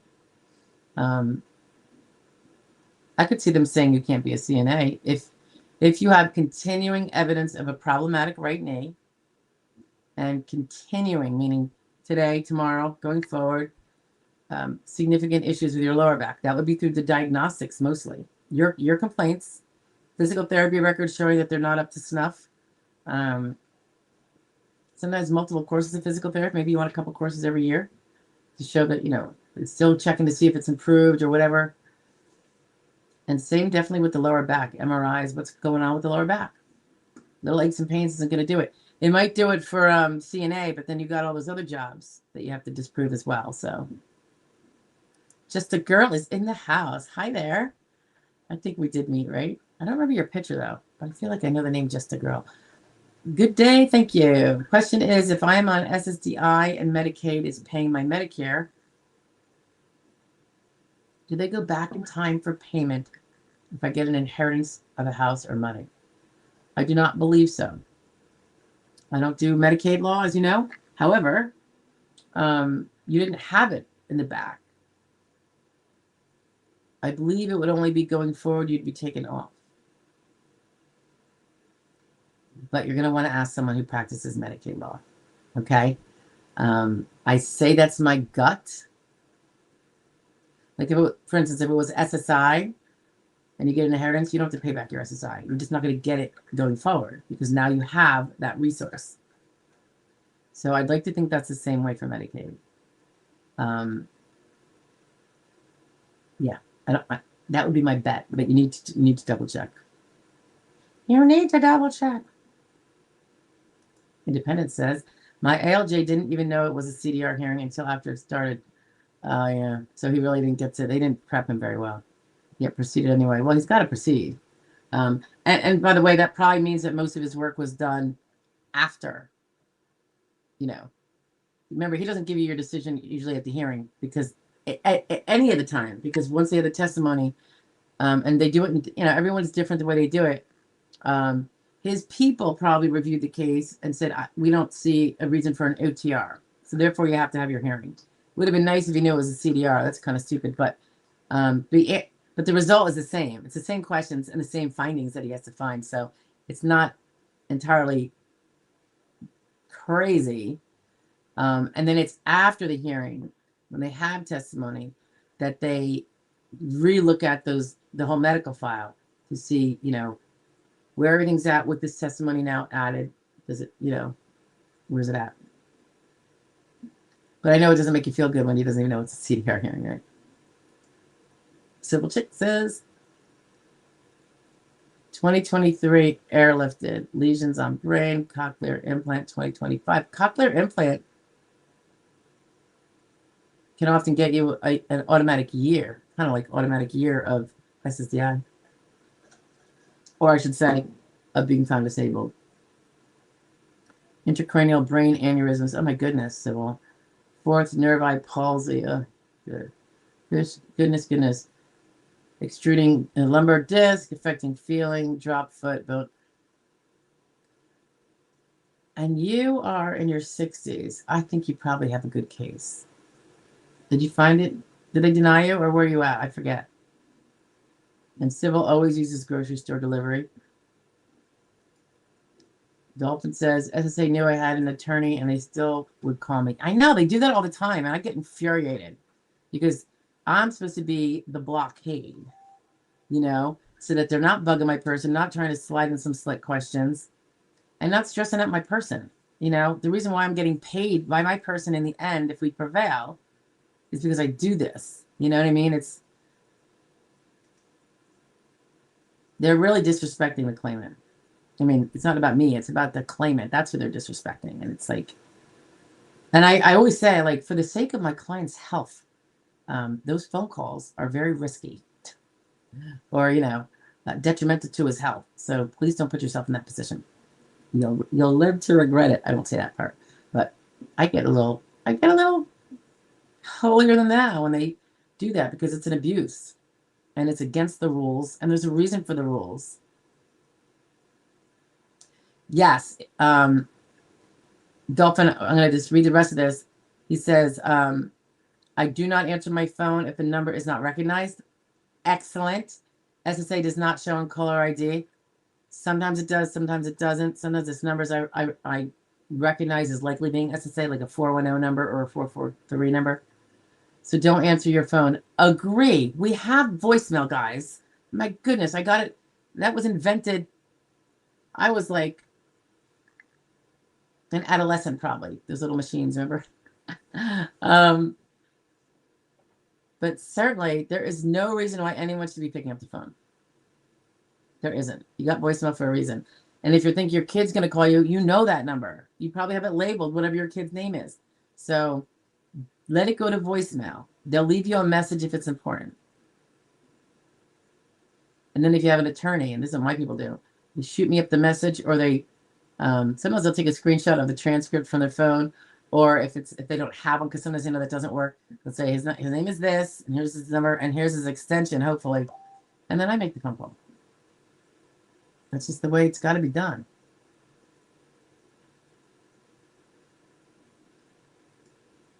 User is pointing out, I think that age is degenerative. Yes, it is. And I am trying now to fight that.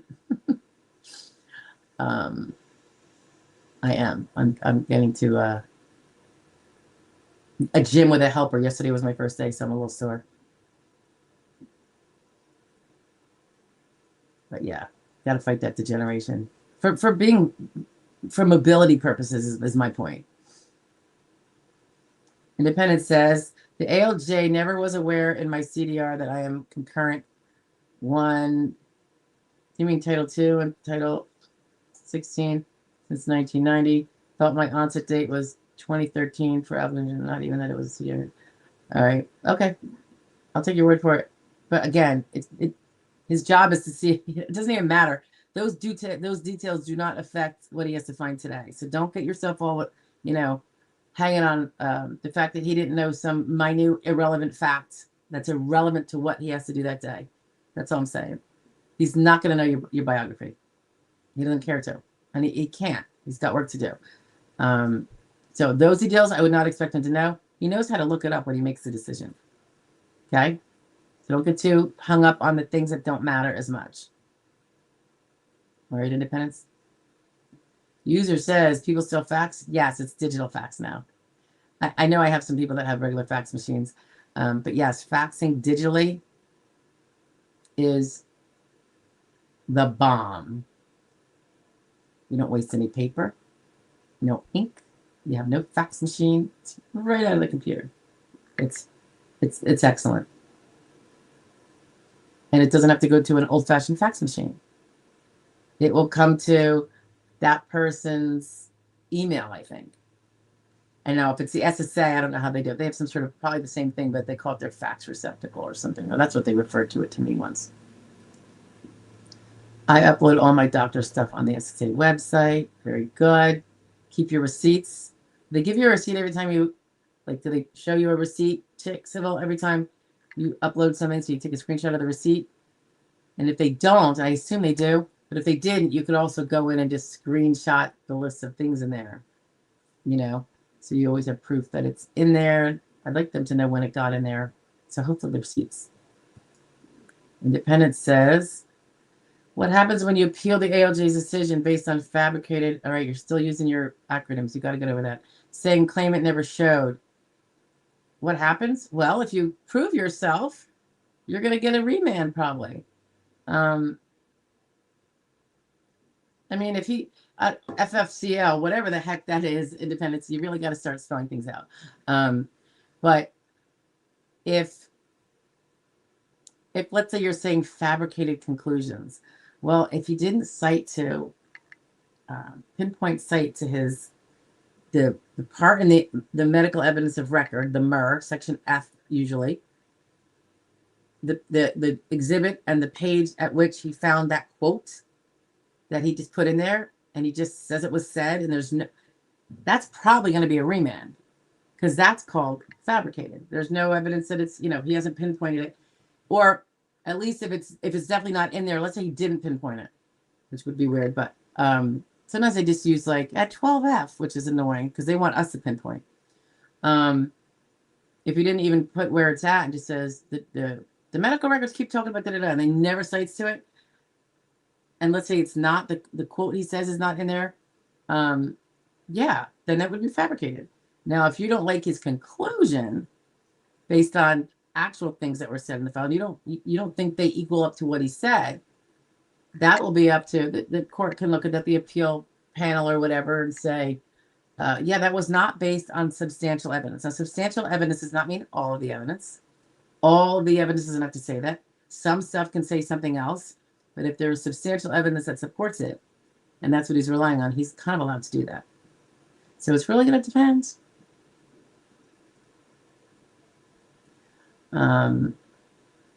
So when he said claimant never showed, did he also then nowhere in the decision, and this is an important question, did he also say anything about hearing testimony and say claimant stated at hearing? Deep within the, I assume you read every line of your decision, because if he did, that means that was just a typo where he said claimant never showed. That was probably just from the cans, the template they have, which is weird. You think they would look at that. But anyway, I'm just wondering. That's just curiosity on my part. It's getting a little warm in here. Elsa, oh, that's very nice of you to say. You're very welcome.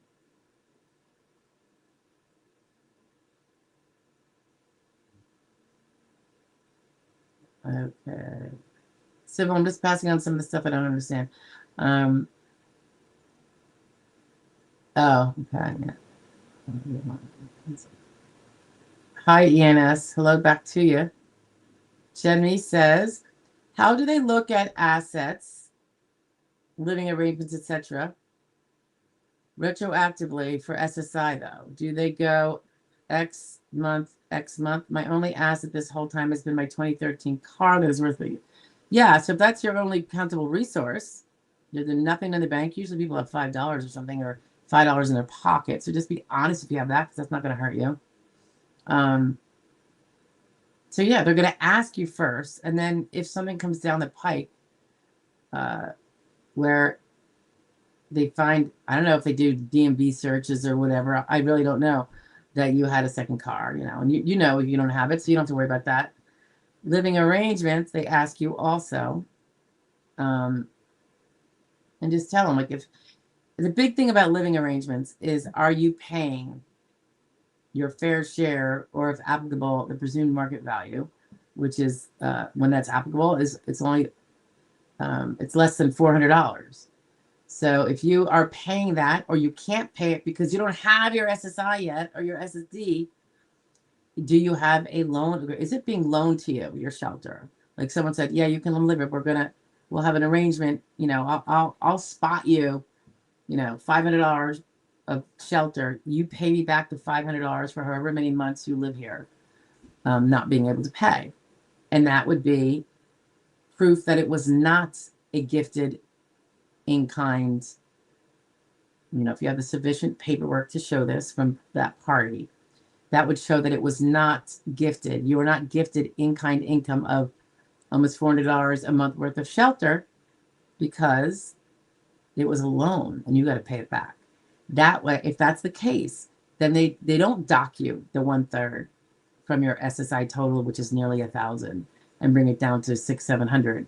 You get the whole thing, and then you can use that to pay the person you're supposed to pay, or however that's going to work. So,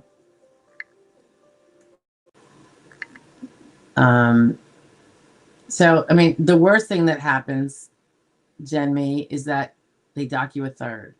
But if you've been, borrowing shelter that you have to pay back at least X amount for every month, every month that is applicable to that you can prove, they should not be docking. Now, sometimes they ignore what you give them and you have to fight it a little bit. But if they're doing it right, you're sworn under oath statements to it. Your landlord, you know, saying the same thing. Say what has to be said, accurate. You know, I wouldn't suggest people fabricate. Then you should get the whole, say, the full amount of SSI for each of those back years to which it applies. And then you know, pay your debts accordingly once you get your back pay. User says, smoke reasons to smell like smoke. Got ride in car from smoker. Barbecue pit. I agree. Good ones. And that's what I think you were talking about, Civil. I think, no, maybe it was Independence that said spouse smokes. Yeah, I mean, that would definitely, if you hang out with your spouse and he's smoking, cause, you know, the smoke to go into your clothing, for sure. But word to the wise, guys, change your clothes before you go to the doctor's office, because you might have a jerky jerk like that pain doctor.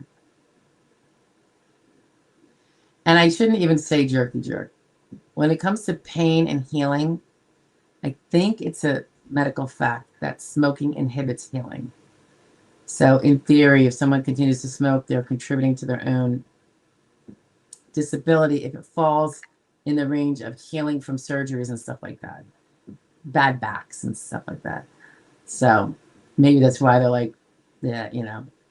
I mean, that could be. So I shouldn't necessarily automatically assume he's a jerky jerk. But why couldn't you have just spoken to you about it instead? And then see if you stink like that the next time. Right? Delia's in the house. Hi, Delia. Sometimes vanilla smells like tobacco to me. That's why I never buy the candles. Oh my gosh, that's weird. Huh. We all have different ways of smelling things, I suppose, and different ways of tasting things. Like, kind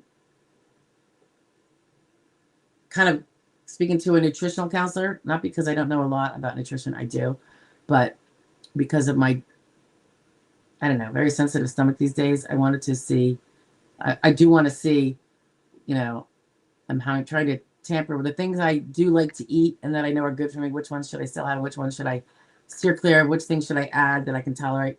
Anyway, it was a little embarrassing for me to say I can't eat cooked greens because they smell and taste like farts. It does. And there are people like me. I don't know if any of you guys are, but since I was a kid, it has not changed. I don't know how people can be like, I can't wait to eat my broccoli. I'm like, are you kidding? Yeah, my dog has some dung over there, you know, like that's just as bad. But, you know, everything's different. So vanilla to me never smells like tobacco. But I notice when sometimes somebody here makes coffee, sometimes I get a smell of like a can of tuna. And I like coffee. It doesn't taste like tuna. But I don't know if it's maybe the grinds after, because it's a Keurig. Maybe, I don't know, something burnt maybe. Isn't that weird? Interesting to me. But yeah, so here I can't eat the green veggies because they smell horrific to me, which has always made dieting very hard. And those people that love it, like my husband, it's like not at all like that. So our taste buds definitely perceive differently, massively, right? I love tomatoes. I had a friend who hated tomatoes. Cucumbers. I had another friend who hated cucumbers. I like those. Civil chick. I don't know. Ugh, gosh. I can't remember what you're saying, the 5,002. You kind of have to give me a clue when you guys are responding to something after the fact, because there's just too much going in and out of the head. I'm sorry, Civil. Independent says, maybe I'm wrong, but if a claimant hasn't received forms, access files, and ALJ thought it was an initial, found out it was CDR. Yeah, maybe his assistant gave him the wrong information. I mean, you don't know. Found out it was a CDR, yet kept going. I would think that hearing would be, no, it's not poisonous fruit if he follows all the steps he needs to do to make his decision. That is the criteria.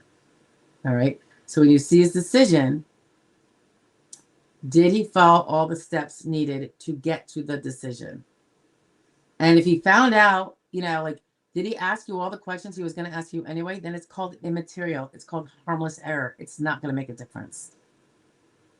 You know, it doesn't look good. I know it feels icky, but yeah, so I think you're probably mistaken on that. But I mean, if he's an idiot, independence, then his decision is probably going to be flawed too. But if you see the decision goes through everything it's supposed to go through, which it can do, even if you don't like the result, sadly.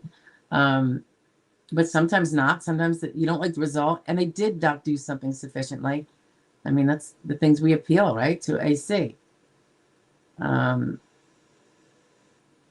Okay, you said claimant hasn't received forms. What forms are you expecting to receive?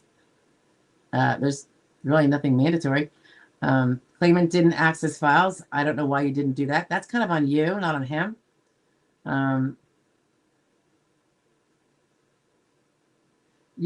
So the only difference was he thought you were trying to prove disability, which you are, but you were doing it on a CDR and not the initial. It's not really. The analysis only changes when he's making his decision, not when he's pulling test. The hearing is only about pulling testimony from you and a VE. So as long as he did that, you know, what he has to do after when rendering his decision kind of has no bearing. And I will say there's a little bit of a difference with the CDR and initial when he's making his decision. He has to go through different steps, but he doesn't do them at the hearing. That's later. So I just want to caution you against hanging your hat on things that would probably more appropriately be considered harmless error because they didn't affect the outcome of the case. And it doesn't mean you win or lose.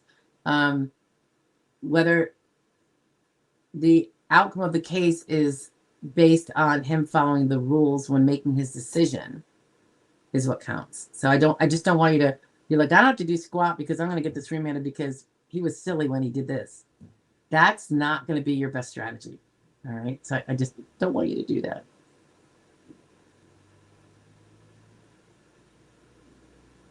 All right. This is funny. User says, why does Social Security pick now to go after overpayments so hard? They're not. They've been doing that. I have so many videos over the last 5 years. But it started, I mean, I've been doing this for 21 and I have overpayment requests all the time. It's nothing new. A couple years ago, they made a big mistake. It was some sort of like political silliness where they said, oh, for overpayments, we're not going to collect them at more than 10%. So a rich person with an overpayment didn't have to pay more than 10% automatically, like 10% of his SSD each month. Obviously, that's not fair or right or financially savvy. So it was kind of an irresponsible period of time in the administration, the SSA administration, to do that. I think it was for political reasons. It certainly hurt the funds, so it hurt you guys. But that was, what they do sometimes when it's politics. So that had to be changed, of course. But the actual going after OPs hasn't changed a bit. Not a bit. Been going on forever. In fact, it's been, I mean, I don't even want to take cases with OPs because, well, I'll take them on consult. That's it. Representing is just, it's a headache. I don't regret any of the ones I did, and I'm very glad for the results. But you lose your mind with work, from my perspective. It's very hands-on. It's very thinking, outside the box to get proof of XYZ and blah, blah, blah. I mean, it worked, so did something right, but it took years and hundreds of hours of work and didn't get paid on it. And so, suffice it to say. But yeah, they've been hard hit as long as I've known, because an overpayment is an overpayment. And remember, it's coming from a trust fund. Trust funds are not just like regular bank accounts. People can just make, low-end people can make discretionary things like, I'm going to pay it. It's not like you're the accountant in a store deciding to issue a refund. It's a trust. There are criminal penalties that come with abusing the trust and the fiduciary duties. So it cannot be where, oh, you got an overpayment, you got money you weren't entitled to. Howard's not going to have you pay back. They can't do that. The waiver program is when it would be so detrimental to you because you wouldn't be able to feed yourself or keep a basic roof over your head that they can waive an overpayment. And that's assuming it's not your fault, you weren't trying to skate or anything like that. But otherwise, yeah, I mean, might not be a popular view, guys, but overpayments need to be paid back. I do like to see that it's done reasonably. And by and large, if you're hard up, it is generally done quite gently. And if you feel that the payment plan is not gentle enough, show why. You can always ask for a recalculation because something changed or you left something out. But they're not going to care about your credit cards. Your credit cards do not take precedence over you paying back the fund that is basically owned by a bunch of disabled people that they paid into it. So you got to kind of understand everything and not have a limited perspective of, you know, me, and God, this is going to stink me having to pay this back. But when you do, just do a payment plan. And if you are on the poor side, it could be as low as I've seen in the past, $10 to $25. Of course, inflation has occurred. So, and that would be a month. I don't know if they're always going to want to go with at least 10%. That's possible. I don't know. But it's not that hard to get a payment plan that is doable. But it can't be doable. It's expensive. You know, you having enough money to go, you know, on a fancy vacation while the fund is sitting without the money that you took that would be going to other people. You know what I'm saying? Okay. Off the bandwagon now. What happens? This is Jenny Woods. Hi, Jenny. What happens if you're slightly over SGA, but SSA might believe medical records you have impairments? If you're over SGA, you're over SGA. So whatever the relevance of SGA is to whatever stage you're at, over SGA is over SGA. I would say be sure to look to see if you have medical, if you have the IRWIs that could bring down your income below SGA. Related work expenses, I think I have a video on that or two. You can also look it up. It's pretty common, you know, easy to find. Doesn't often apply to people with SSA because they're usually on Medicaid and they don't have co-pays and deductibles. Someone else pays that for them. So they can't say this came out of my income. But SSD people, they usually have if they have like a, you know, some sort of insurance policy that pays, you know, covers their health insurance, but they still have co-pays, that can be helpful. It includes medical, if you have to pay out of pocket for some portion of your medical, medications. And there's plenty of other things, but those are the biggies, I'd say.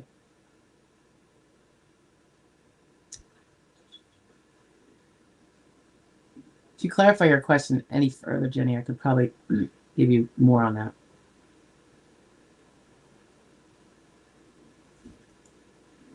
Okay, so I think Independence is trying to say that he had this term that he likes, jurisdictional procedural history and findings of facts and conclusions of ZLA.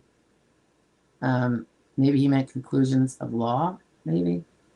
Yeah, I wouldn't go with that acronym. Nobody uses it. I wouldn't do it. It's okay, though. I get it. Typos, JPH, jurisdiction.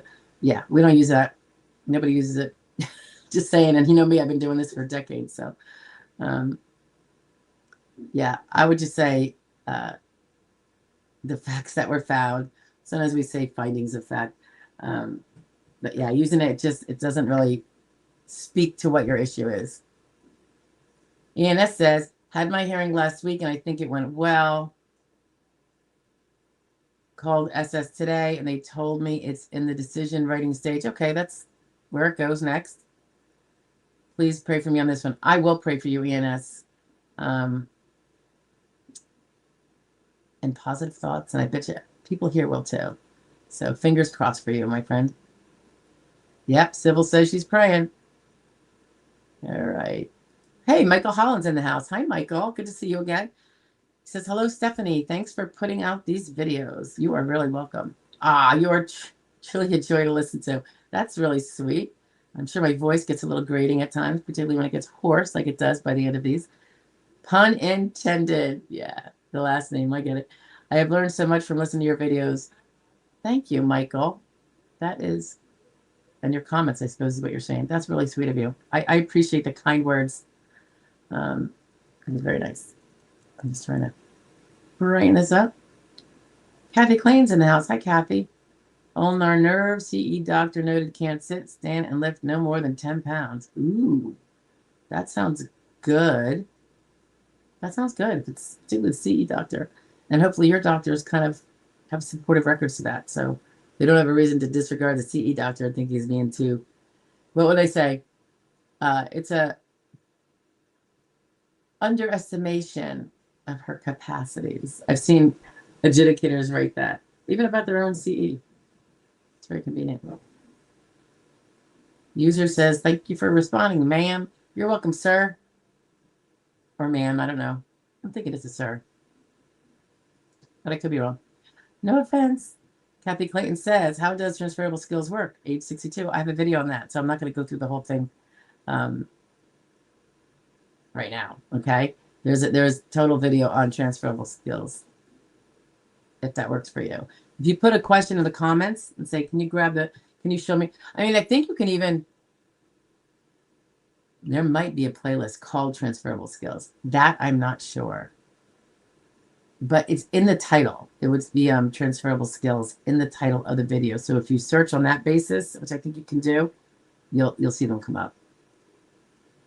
You know, in a nutshell, though, when you're trying to grid out, which you would be doing at age 62, Kathy, you have to prove that even if you couldn't physically, you can't do your prior job, you can't do medium level work, you've got to be relegated to light or sedentary, can't do your prior job. And if that was a skilled job or semi-skilled job, you cannot transfer those skills to one of those jobs in the light or sedentary range that they have decided that you are. So you have to prove that you cannot transfer those skills. So that's your job. So do the research on the rules surrounding what makes a rule non-transferable, or, what does the SSA have to prove to show it's transferable? And then maybe work from there. That's assuming you don't have a lawyer doing it. Delia says, what if the judge finds you disabled the day before your 50th birthday? Therefore, now they give you credit the day before your 55th birthday, they consider you 55, believe it or not. It's so funny. Me and a judge were talking about it not long ago. We're like, don't know why they do that. But yeah, I think because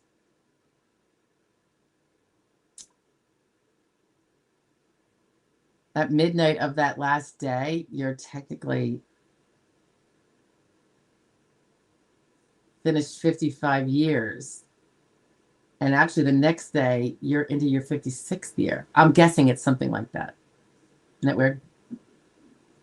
So how do you grab midnight? How do you grab that threshold? So they give you the day. Hey, Syndig's in the house. Hey, Syndig. Thanks for all your videos. I have sent them to a friend who needs them suddenly. Oh, I'm sorry for your friend needing them, but hopefully I can be of help. So thank you. I appreciate it. Richard Pauly's in the house. Hi, Richard. I see a dog. How long does it take to receive CDR review verdict from Social Security? It's almost 90 days. Oh, it's like any other finding of disabled or not disabled. No timeline. I would say I've seen people wait well into a year. I've seen people that never heard back. And it turns out that they were, they passed it, but they didn't know about it. Excuse me. There's a fundraiser for class 27 that. All right, can you talk to me about it after? Fundraiser for school. I got it. I'm gonna go there and then probably go to this. You're going there now? No, at like 5 or 6. All right, well, I'll be out. I had a youth group thing. I'll be out by then. Likes to do the fundraisers at school, which is kind of cool. Recently, they did it's like a staple night dance-a-thon or something. He doesn't know how to dance, but they just wiggle, and it's overnight, so it's like I think it's like 8. Is it 8 p.m. to 8 a.m. or something like that? He said one of his friends went in the bathroom and slept on the toilet. I think he stayed up, but then he went back to his friends who lived close by. Because you're not allowed to drive after you stayed up all night, which I think is smart of the school, obviously. So he had parked the truck at his friend's house. The mom drove them over to the thing, and they had to raise money. We all gave him some cash, and then they went back to her house, and he slept there for a few hours, and then came home. Fun. It's all fun. Teenage years, right? Kathy Clayton said 62 denied, said could do light work. All right, light work would still win you. You didn't pass one of your two other prompts, Kathy. 38 years, one company, that doesn't matter. Office work, okay, so you had sedentary work, having computer phone. How does transferable skills work? Spinal stenosis. So their skills are what you learned on the job that you did in the 5 years, that are relevant, the most recent 5 years, usually. So you had, they might have said, they either said you could still do, since you could do light work, you could do an office job. It's not heavy work. And you didn't bump it out any other way. So even if they found you sedentary, limited, even more limited to sedentary, you still would have lost because you had transferable skills. You either could do your past work. I mean, Kathy, I assume you have a lawyer working with you. You're going to have to really think around out of the box. If you can do a sit down job, why aren't you doing your old job? That's what they're saying. You could do your old job. I don't think that they're even talking about transfer. You could see in your denial. Was this an ALJ? No, this was initial or recon, right? If you could get your DDE, that would be good. If you have a lawyer, he can get it. CTS, I assume you mean carpal tunnel syndrome. That can definitely affect the typing computer, blah, blah, blah, if that's what your work in the last 5 years entailed. So the typing skills would be transferable, but maybe not. You can't physically do them. Did you robustly work up bad neck, carpal tunnel syndrome affecting everything with my fingers? And like, did you get EMGs? Did you do all that stuff? The ulnar, I mean, you probably have difficulty with all this. I would think those things would be very relevant to office work. But for whatever reason, I don't know if they weren't worked up enough or the SSA was just doing the checkbox thing. And, it's almost like you have to meet a listing, which you're not going to with those things. So you have to do that threading of the needle and building the evidence that is going to help that needle get where it needs to go. You have to give it the barriers, if you will, the guardrails to steer it along. Your attorney should know how to do that, I'm sure. He can't do it for you, but he can tell you what you need to do. And then if your medical evidence actually says what it needs to say, that's important too. The objective evidence, all those diagnostics you've been getting, right, Kathy? I'm sorry you got denied. Was that recently? Elsay says, yes, you got it right. Letter under penalty of perjury with receipts that I repaid loans. Yeah, well, under the penalty of perjury, not just you, but the person that you paid back. I hope you paid him with a check and put it in the memo, paying back loan of whatever, right?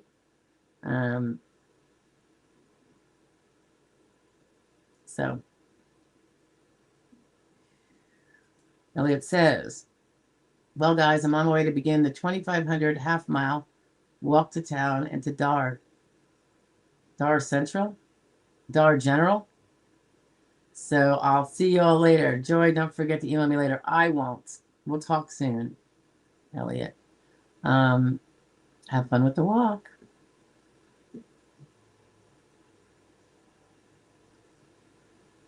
Michelle says, thank you. You're welcome, Michelle. Kathy Clayton says, the CE doctor noted can't sit, stand, lift no more than 10 pounds.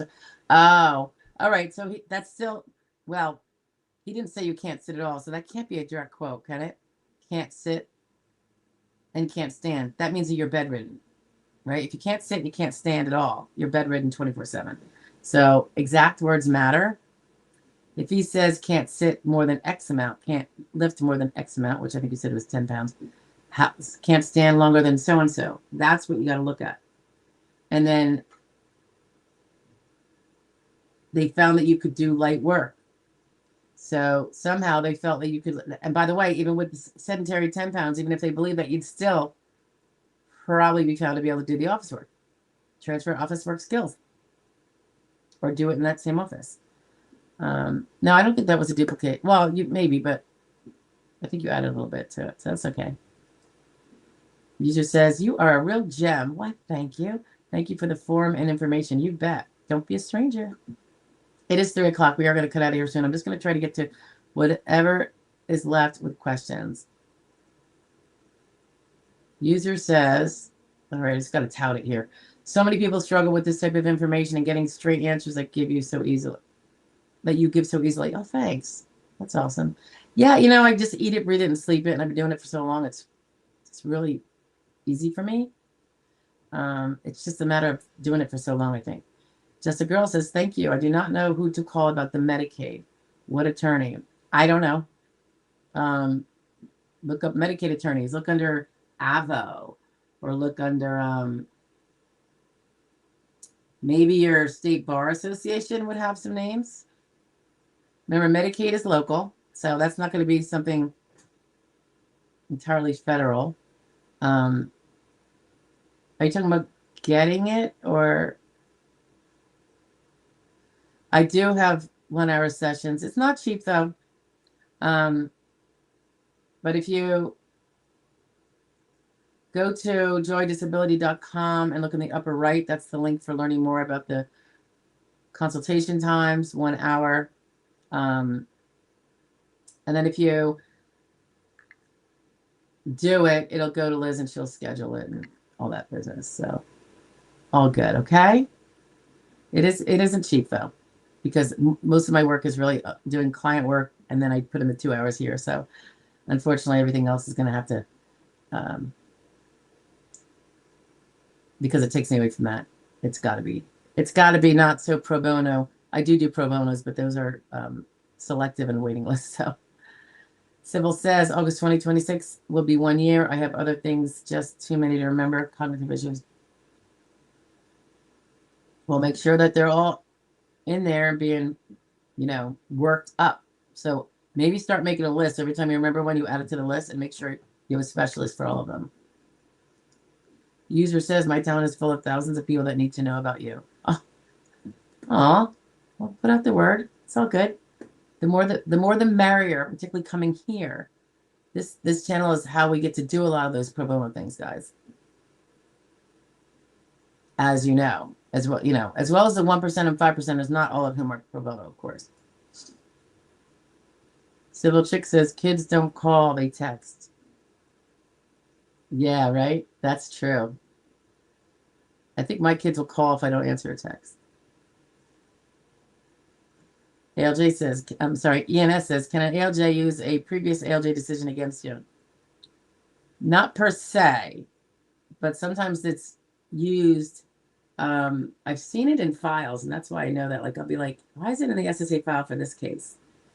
And I think it's because they need to find out what evidence that guy had that was deemed not fully disabling, and for what reason.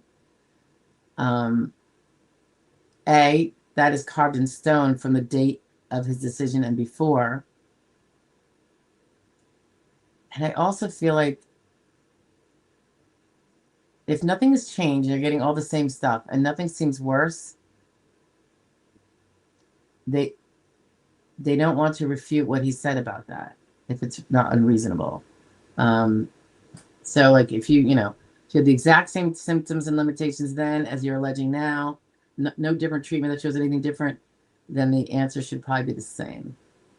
Unless you've changed age category or something where the law changes on you.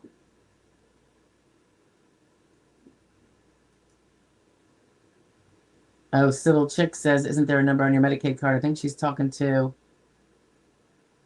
just a girl. She's just a girl. Just a girl. Sybil says that if you have a Medicaid card, she thinks the number might be on the back of it. You can call and ask Medicaid, I guess. Good point, Sybil.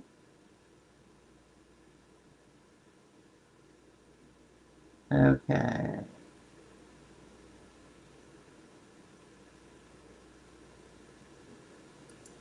Richard, I'm not really sure what you mean by this. I can work if my unemployment department told me I can't by a judge. First of all, your unemployment department is not your master. If you're collecting unemployment and you go back to work, obviously you got to tell them that you're no longer eligible for unemployment. So don't mix up things. You know, nobody can tell you can't work except maybe a court order that says you are forbidden to work. That's usually happens to people when they are not here legally in the country. They don't have, you know, social security number. They're not a permanent resident. And they don't otherwise have a visa to work. Anyone else can work. Even if their primary care says, I don't think you should work. He's not your boss either. You are an adult. You make the decision.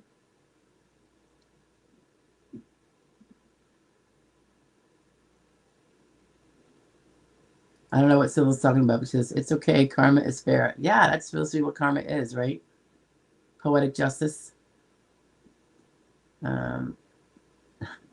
Sybil's being parental. Don't smoke, peeps. Yeah, I agree. Just a girl. She's just a girl. If you get medical rides, they sometimes overspray fragrances to cover their smells of smoke. Ah. Huh. Okay. All right. Mike Page says, I'm late to the game. Good afternoon, Attorney Joy. You too, Mike. Yeah, and I'm a little slow here. This is like 25 minutes ago. User says phantom odors. Yeah, I wouldn't be surprised. Okay. Oh, TY226 is in the house. Hi, TY. I'm going to call you Ty, okay? Unless you tell me otherwise. 41-year-old with panic disorder, agoraphobia, and depression, worked retail and been out of work for a year. Wow. Yeah. You're in a really, got a big mountain ahead of you to prove that you can't do any job versus are uncomfortable doing any other job. It's got to be really where you can't. Those things can do that. I assume that you have it bad enough where you probably sought like hospitalization, maybe. Agoraphobia. Sometimes people do like really astute, even if it's like partial hospitalization outpatient, because agoraphobia means you don't leave your house unless you have a mild, in which case they're going to say then get out and work. But I mean, true agoraphobia, if it's full-fledged and not just starting or, you know, momentarily, you know, that's when you're not leaving your house. You're not going out the door. That's crippling. I haven't seen a lot of those. I have had some. And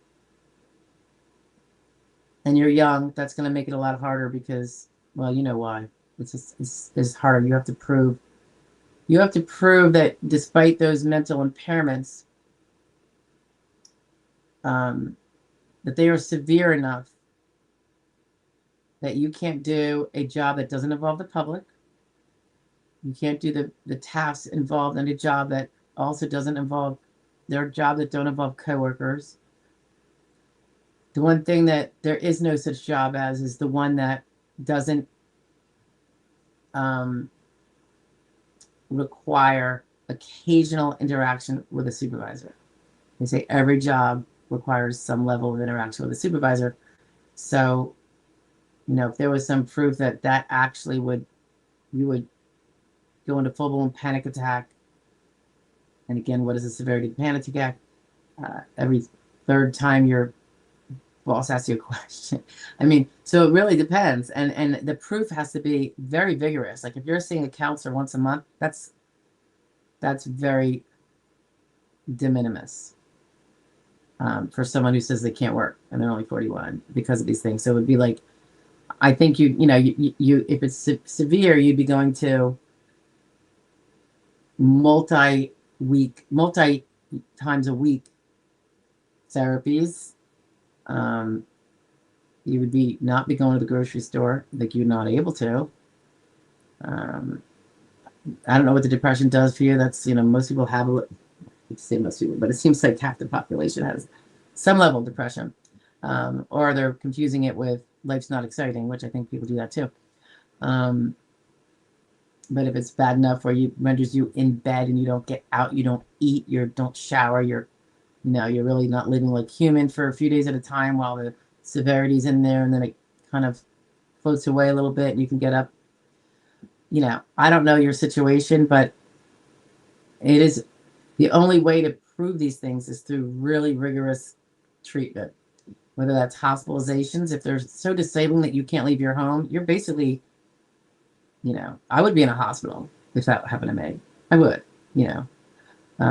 trying to get better. But short of that, next best thing is, well, you would think it would be outpatient partial hospitalization where you're there like 5 days a week. And they're working you through group and all these things. Plus, you need your own psychiatrist. You want your individual and you want your personal therapist, not just group, multiple times a week, too. I mean, you have to really, really, there's a lot to prove, TY. And they're not going to take the word of just, the diagnoses are definitely not enough. It's got to be shown. It's like it's a huge walk. So I hope you can do that, because if it's the case where you literally can't get out and do that, and by the way, they could easily say, by the way, you can't do retail work. I would anticipate them finding that. Just even on garden variety therapy records every week or two, you go, you talk to your therapist, telehealth. I could see them saying, yeah, you can't do his prior work because retail is dealing with the public. But you have 12,000 other occupations to prove that you can't do. So how about the ones that don't have the public? How about the ones that don't have coworkers? How do you prove those? That's the difficulty. So you got a lot to navigate there. Oh, Charlene's in the house. She says, Tasha, she says, love your sweet bird. He dances. Was he dancing back there? Oh, I didn't see him. Jeremy says, so when there is a federal remand, do you find that the same ALJ generally changes things the second time? Or what does the second? Well, usually it's the same ALJ, but you might be getting a different one, right? Because you're claiming that he was, I don't know. I thought you said maybe you're going to get a different one. Yeah, they're, all hearings run similarly. So they're all going to follow the same general structure. But I would say a different ALJ is going to be focusing on different things. But he's also going to be looking at probably if you have a different ALJ, probably he's going to look at the AC order and see what the old ALJ failed. And he's going to make sure, for sure, that those things are not missed when he's doing his process of filling all the requirements. And that he does them sufficiently, because the guy might have touched on certain things before, but he didn't do them sufficiently if you get a remand. So, I think then you're asking, when you say change things, you're asking about, does he change the outcome? I believe every remand I've had back to the same judge has reversed for me. Not always the original dates, but oftentimes. Sometimes they've reversed but said, but it's going to be this later date when the evidence got stronger. And I'm always like, we'll take it. And I recommend that usually for my client, because you need to, clients suffering through another 3 years of another appeal to have a little bit extra back benefits that likely won't happen anyway. Most people don't want to do that. And I don't blame them at all. Take the bird in the hands. Under a situation like this, when you've already done a federal remand and the person awards you just says it's a little later date. That's what I think. Because you're still going to have a lot of back benefits, because all that remanding is taking time, right? So I do find them to be very amenable to reversing themselves. I've had some that said, I don't even know how this went out this way. I'm so sorry. Because, remember, they don't write the decision. So I almost wondered with one, like, did she actually say that in her notes that this was a denial, or did someone misread something? Or I had that impression at least once, because I just never. And then when we went back to the same judge was, so I don't know. But I've always found them to go pretty well. I know I'm probably due for one not to. And I don't know if a different ALJ would be better or worse, because I've always gone back, I think, to the same ALJ, and they've always done right by us the second time around. So I don't know. I do know that I try to rate respectful appeal briefs. You know, I don't get personal with the judge. I just say what the decision, you know, what it objectively under the law failed to do. And that's, you know, something that is probably hard. It was probably hard for me in the beginning to do that because you get very offended when you do it. And I can imagine a claimant being particularly offended. But I think that's the best avenue to take is, you know, keep it very professional, not like anything personal. In fact, sometimes I won't say the ALJ didn't do this. I'll say the ALJ decision fails to do this. So, because remember, he didn't write the decision. Somebody else wrote the decision. But he decided what the result was going to be. And usually has a couple notes about, you know, pinpointing the major things. And then I'm assuming the decision writers find more things that support that. But the big majors, you know, I don't know if that's how they do it, but that just seems like to me some way that it might be done. Where are you, Tosh? She's just jonesing back there. She ate bakery white Tuscan white toast with peanut butter. I felt like she was really hungry. Like I feel like she doesn't eat all her seeds, and then she went to town. Peanut butter. She loves peanut butter. She likes to, in fact, she'll often eat the peanut butter off it and then toss the other part. So maybe she needs fat and calories, and it's sweet. So Jemmy says, I have a new ALJ but interested in why in the world they send the same exact denial ALJ to let them cause people in. Well, like I said, the same ALJs have always done right by us. And the point is, they point out what the ALJ missed, what legal step, so the ALJ can now do it the proper way. It's not really an attack on their character. It's they made a mistake by missing a step or doing it properly under the rules objectively, and they can go back and do them. So that is why. And like I said, I've never seen them cost another 3 years. They just awarded. So I know that's not always the case. I have a lot of colleagues that, you know, remands didn't work out for. And I believe that's just pure luck, you know. Yeah, I avoid trying to tick them off too, but it's just where the ball bounces, you know. Because a lot of the cases, you know, from an evidence point of view, are close. So I can't really slam someone for being like, it seems this way to me, whereas another reasonable mind might say it seems this way to me.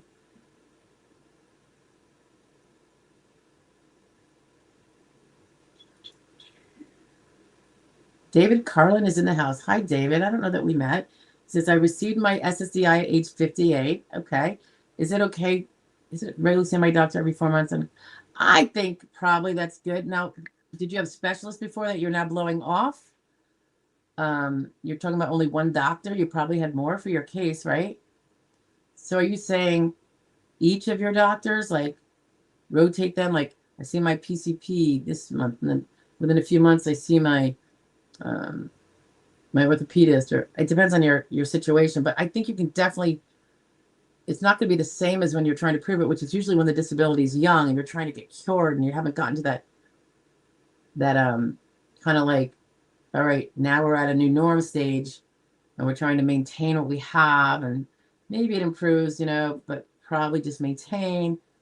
Earlier, you were trying to get answers, get improvement. You know what I mean? PT, injections, whatever. And there might still be injections if it was orthopedic.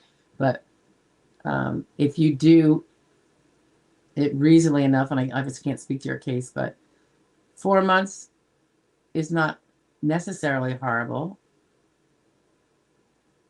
But if you are claiming severe pain, you would think you would be doing things that address it still.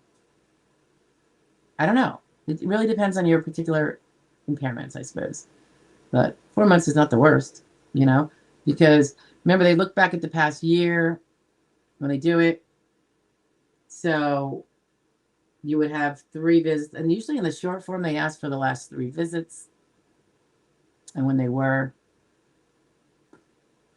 Pardon me, guys, my mouse isn't behaving. Nina, you are so welcome. Hey, Tony P's in the house. Always late to the game, aren't you, Tony? Hi, Stephanie. I was going through my award letter, and it just says I was found disabled under their terms Yeah, the word letter means nothing because you were found disabled on initial or recon. You didn't get an ALJ decision, which would be very robust. What does their terms mean? It means that the definition is disabled. I'm not going to read it to you. You can go look it up. Also, they say I should have a CDR in 3 years in the handbook. Okay. So you're considered to, it's likely that you will improve with treatment.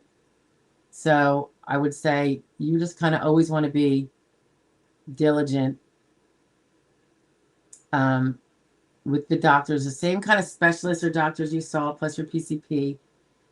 And even if you don't go quite as much, because you're like in the, like I said, the kind of this is the new norm, and that isn't going to cure me. And I've gotten, they built you up enough to where this is now the new norm. You want to show that that still is. And so you know, you want to keep up with medical treatment to an extent that's reasonable, which I can't define what that is for any particular person without really knowing their case inside and out. But if you were seeing orthopedics, I would keep an orthopedist. If you were seeing neurology, I would keep a neurologist. They might want to see you only every year, then maybe try to do them staggered. Try to see your PCP, depending on your age. Nowadays, they want you to see every 6 months anyway, and I'm pretty healthy, and they want to, that's what they want with me. So, and always make sure you complain going forward. Don't stop complaining just because you won your case. Talk about whatever the pains are. I forget what your impairments were, if you ever told me, but if it's back pain, talk about the days, that you have to like, every several days, I gotta just, I just have to be on the couch all day, or because I did something to it, where I don't even know what, because I'm being so mild and gentle all the time, but so something just happens, doc. I don't know why, but I'm getting through, blah, blah, blah. But don't ever say I'm doing fabulous. Don't ever say, like, the commonplace, polite things that we say that are meaningless, but just like cheerful. Don't do it at your doctor's. Just don't do it. I'm great. How are you? That's always our standard. I always say that. Don't do it at your doctor's, because they will put it down. He says he's doing great. Not good. Dolphin says, any chance it'll be Jonathan's guest soon on the... Oh, God, I haven't even talked to him in several weeks. I do see him in network, though. But that's where we're all kind of silenced and just... we could take our turns and talk, but... we still attend our group. We got a group. Yeah, I haven't talked to him lately, so... I don't know. You could reach out to him and... ask him. Whenever he emails me, I just do it. There's been a few times maybe when I couldn't when he wanted, but usually I can. And I love it when he comes on mine too, right? I'm still going to my doctors and also for new stuff coming up as well. This is Tony P. Good. That's key. All right. I should have read that before I didn't know you had another one. Before I went off on my bandwagon there, Tony. Tennis Boy's in the house. Hi, Tennis Boy. I don't think we've met. It says SSI recipient can travel abroad for 30 days. Is it 29 days or 30 days? Just be sure you can do it for 30 days, or that 30 days it now knocks you off. Just make sure. What if you are informing SS you'll be abroad for 39 days? You'll lose your benefits, at least for till you get back. Then you can restart them, and you're probably going to lose a couple months, right? I don't know if you'll lose both months, like the first 30 and then the 30 and then the 9, or just the one where it goes into the second month. I'd like to think just the latter, but I do not know. It's something you could easily look up, though, I'm sure. Civil Chick says, half mile, I wish... Oh, you're probably talking to Elliot, right? Walking a half mile. Jennifer Murphy's in the house. Hi, Jennifer. I've got narcolepsy and other problems, but but narcolepsy is the main thing. The paperwork is not made for a person with narcolepsy, I think you're saying. What paperwork? It sure is. I've had narcolepsy, people. I mean, yeah, a lot of things aren't going to apply to you, but plenty will, and that's what the point is. Your big thing is all that really astute medical evidence of the severity of the narcolepsy. And that's not that easy, because you fall asleep at home a lot, right? But a lot of sleep tests, redo them, where they see. Michael Reed says, So I have a question. I had a hearing, but I overslept and missed it. Oh my gosh, Michael. Spank your fanny. The hearing was only 2 minutes long. That's because you weren't there. And the ALJ asked was to clarify my path down. I told my lawyers to submit an OTR. Okay. Your lawyers aren't going to submit an OTR unless they think you should have one. And by the way, that has to be done before the 5-day rule that you missed, because Michael. I mean, the judge will already award you if your medical records are clear. So you don't have to worry about the fact that you missed the hearing if your medical records are super clear. The problem is they're probably not super clear, because then the judge would have ordered you. There's probably a credibility issue. The judge would have awarded you without having to go to hearing, because they can do that on their own. You don't have to ask for it. OTR. You don't have to ask for an OTR. They look and review before the hearing, because they like to get people out the door sooner. You know. Michael, you're killing me, kid. Do I think it's a good sign or a bad sign that you overslept? Not a good sign. I mean, that's not a good thing. You didn't even get to provide testimony. You didn't get to clarify things. You didn't get to show him. So you missed that. That's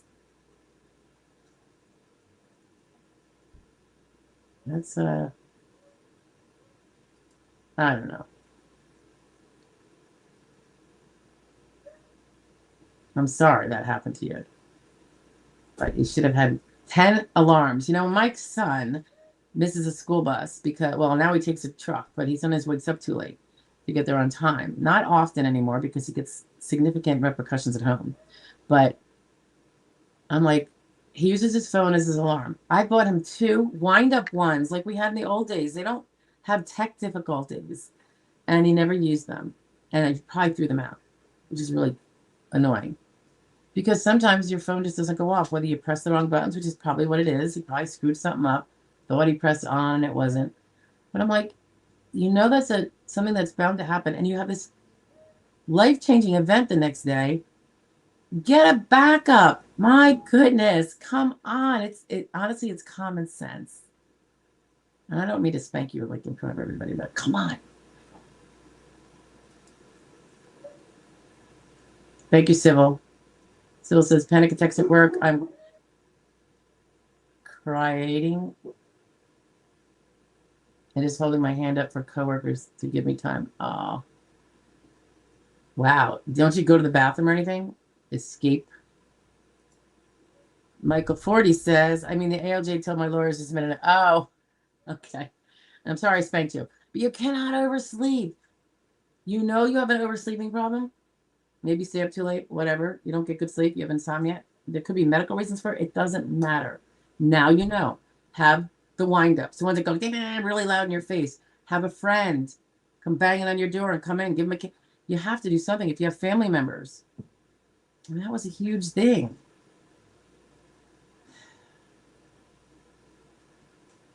So I'm guessing that your lawyers don't do a pre-hearing brief, which is the same as an OTR. I do them on all my cases. I just don't ask for OTR, except when it's OTR worthy.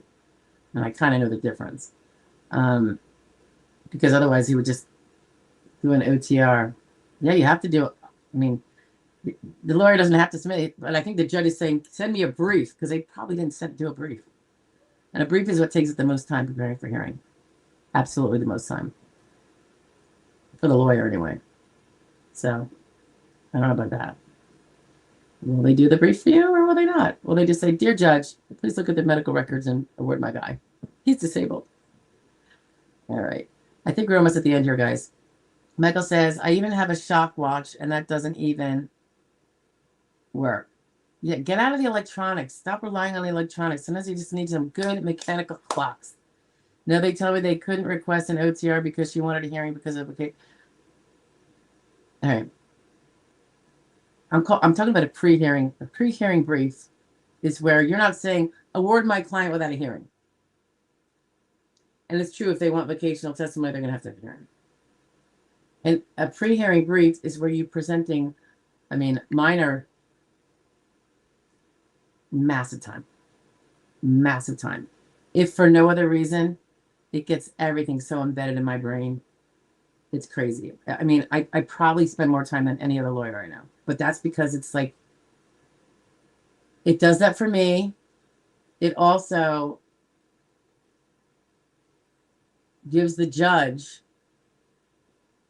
insight to what our position is. So it might be something they didn't see.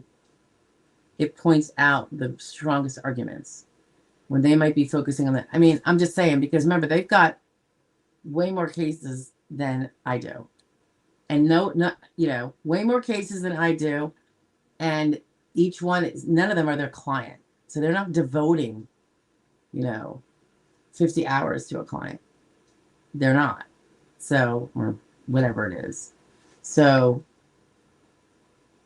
I figure, why not? And some judges don't read them, I'm sure. Some judges express gratitude, and if nothing else, I think the ones that don't read them, at least they know that they don't have a reason to dislike the lawyer for being slacky. They know the lawyer put in a lot of time. That's not going to make the client win, the fact that the lawyer put in a lot of time.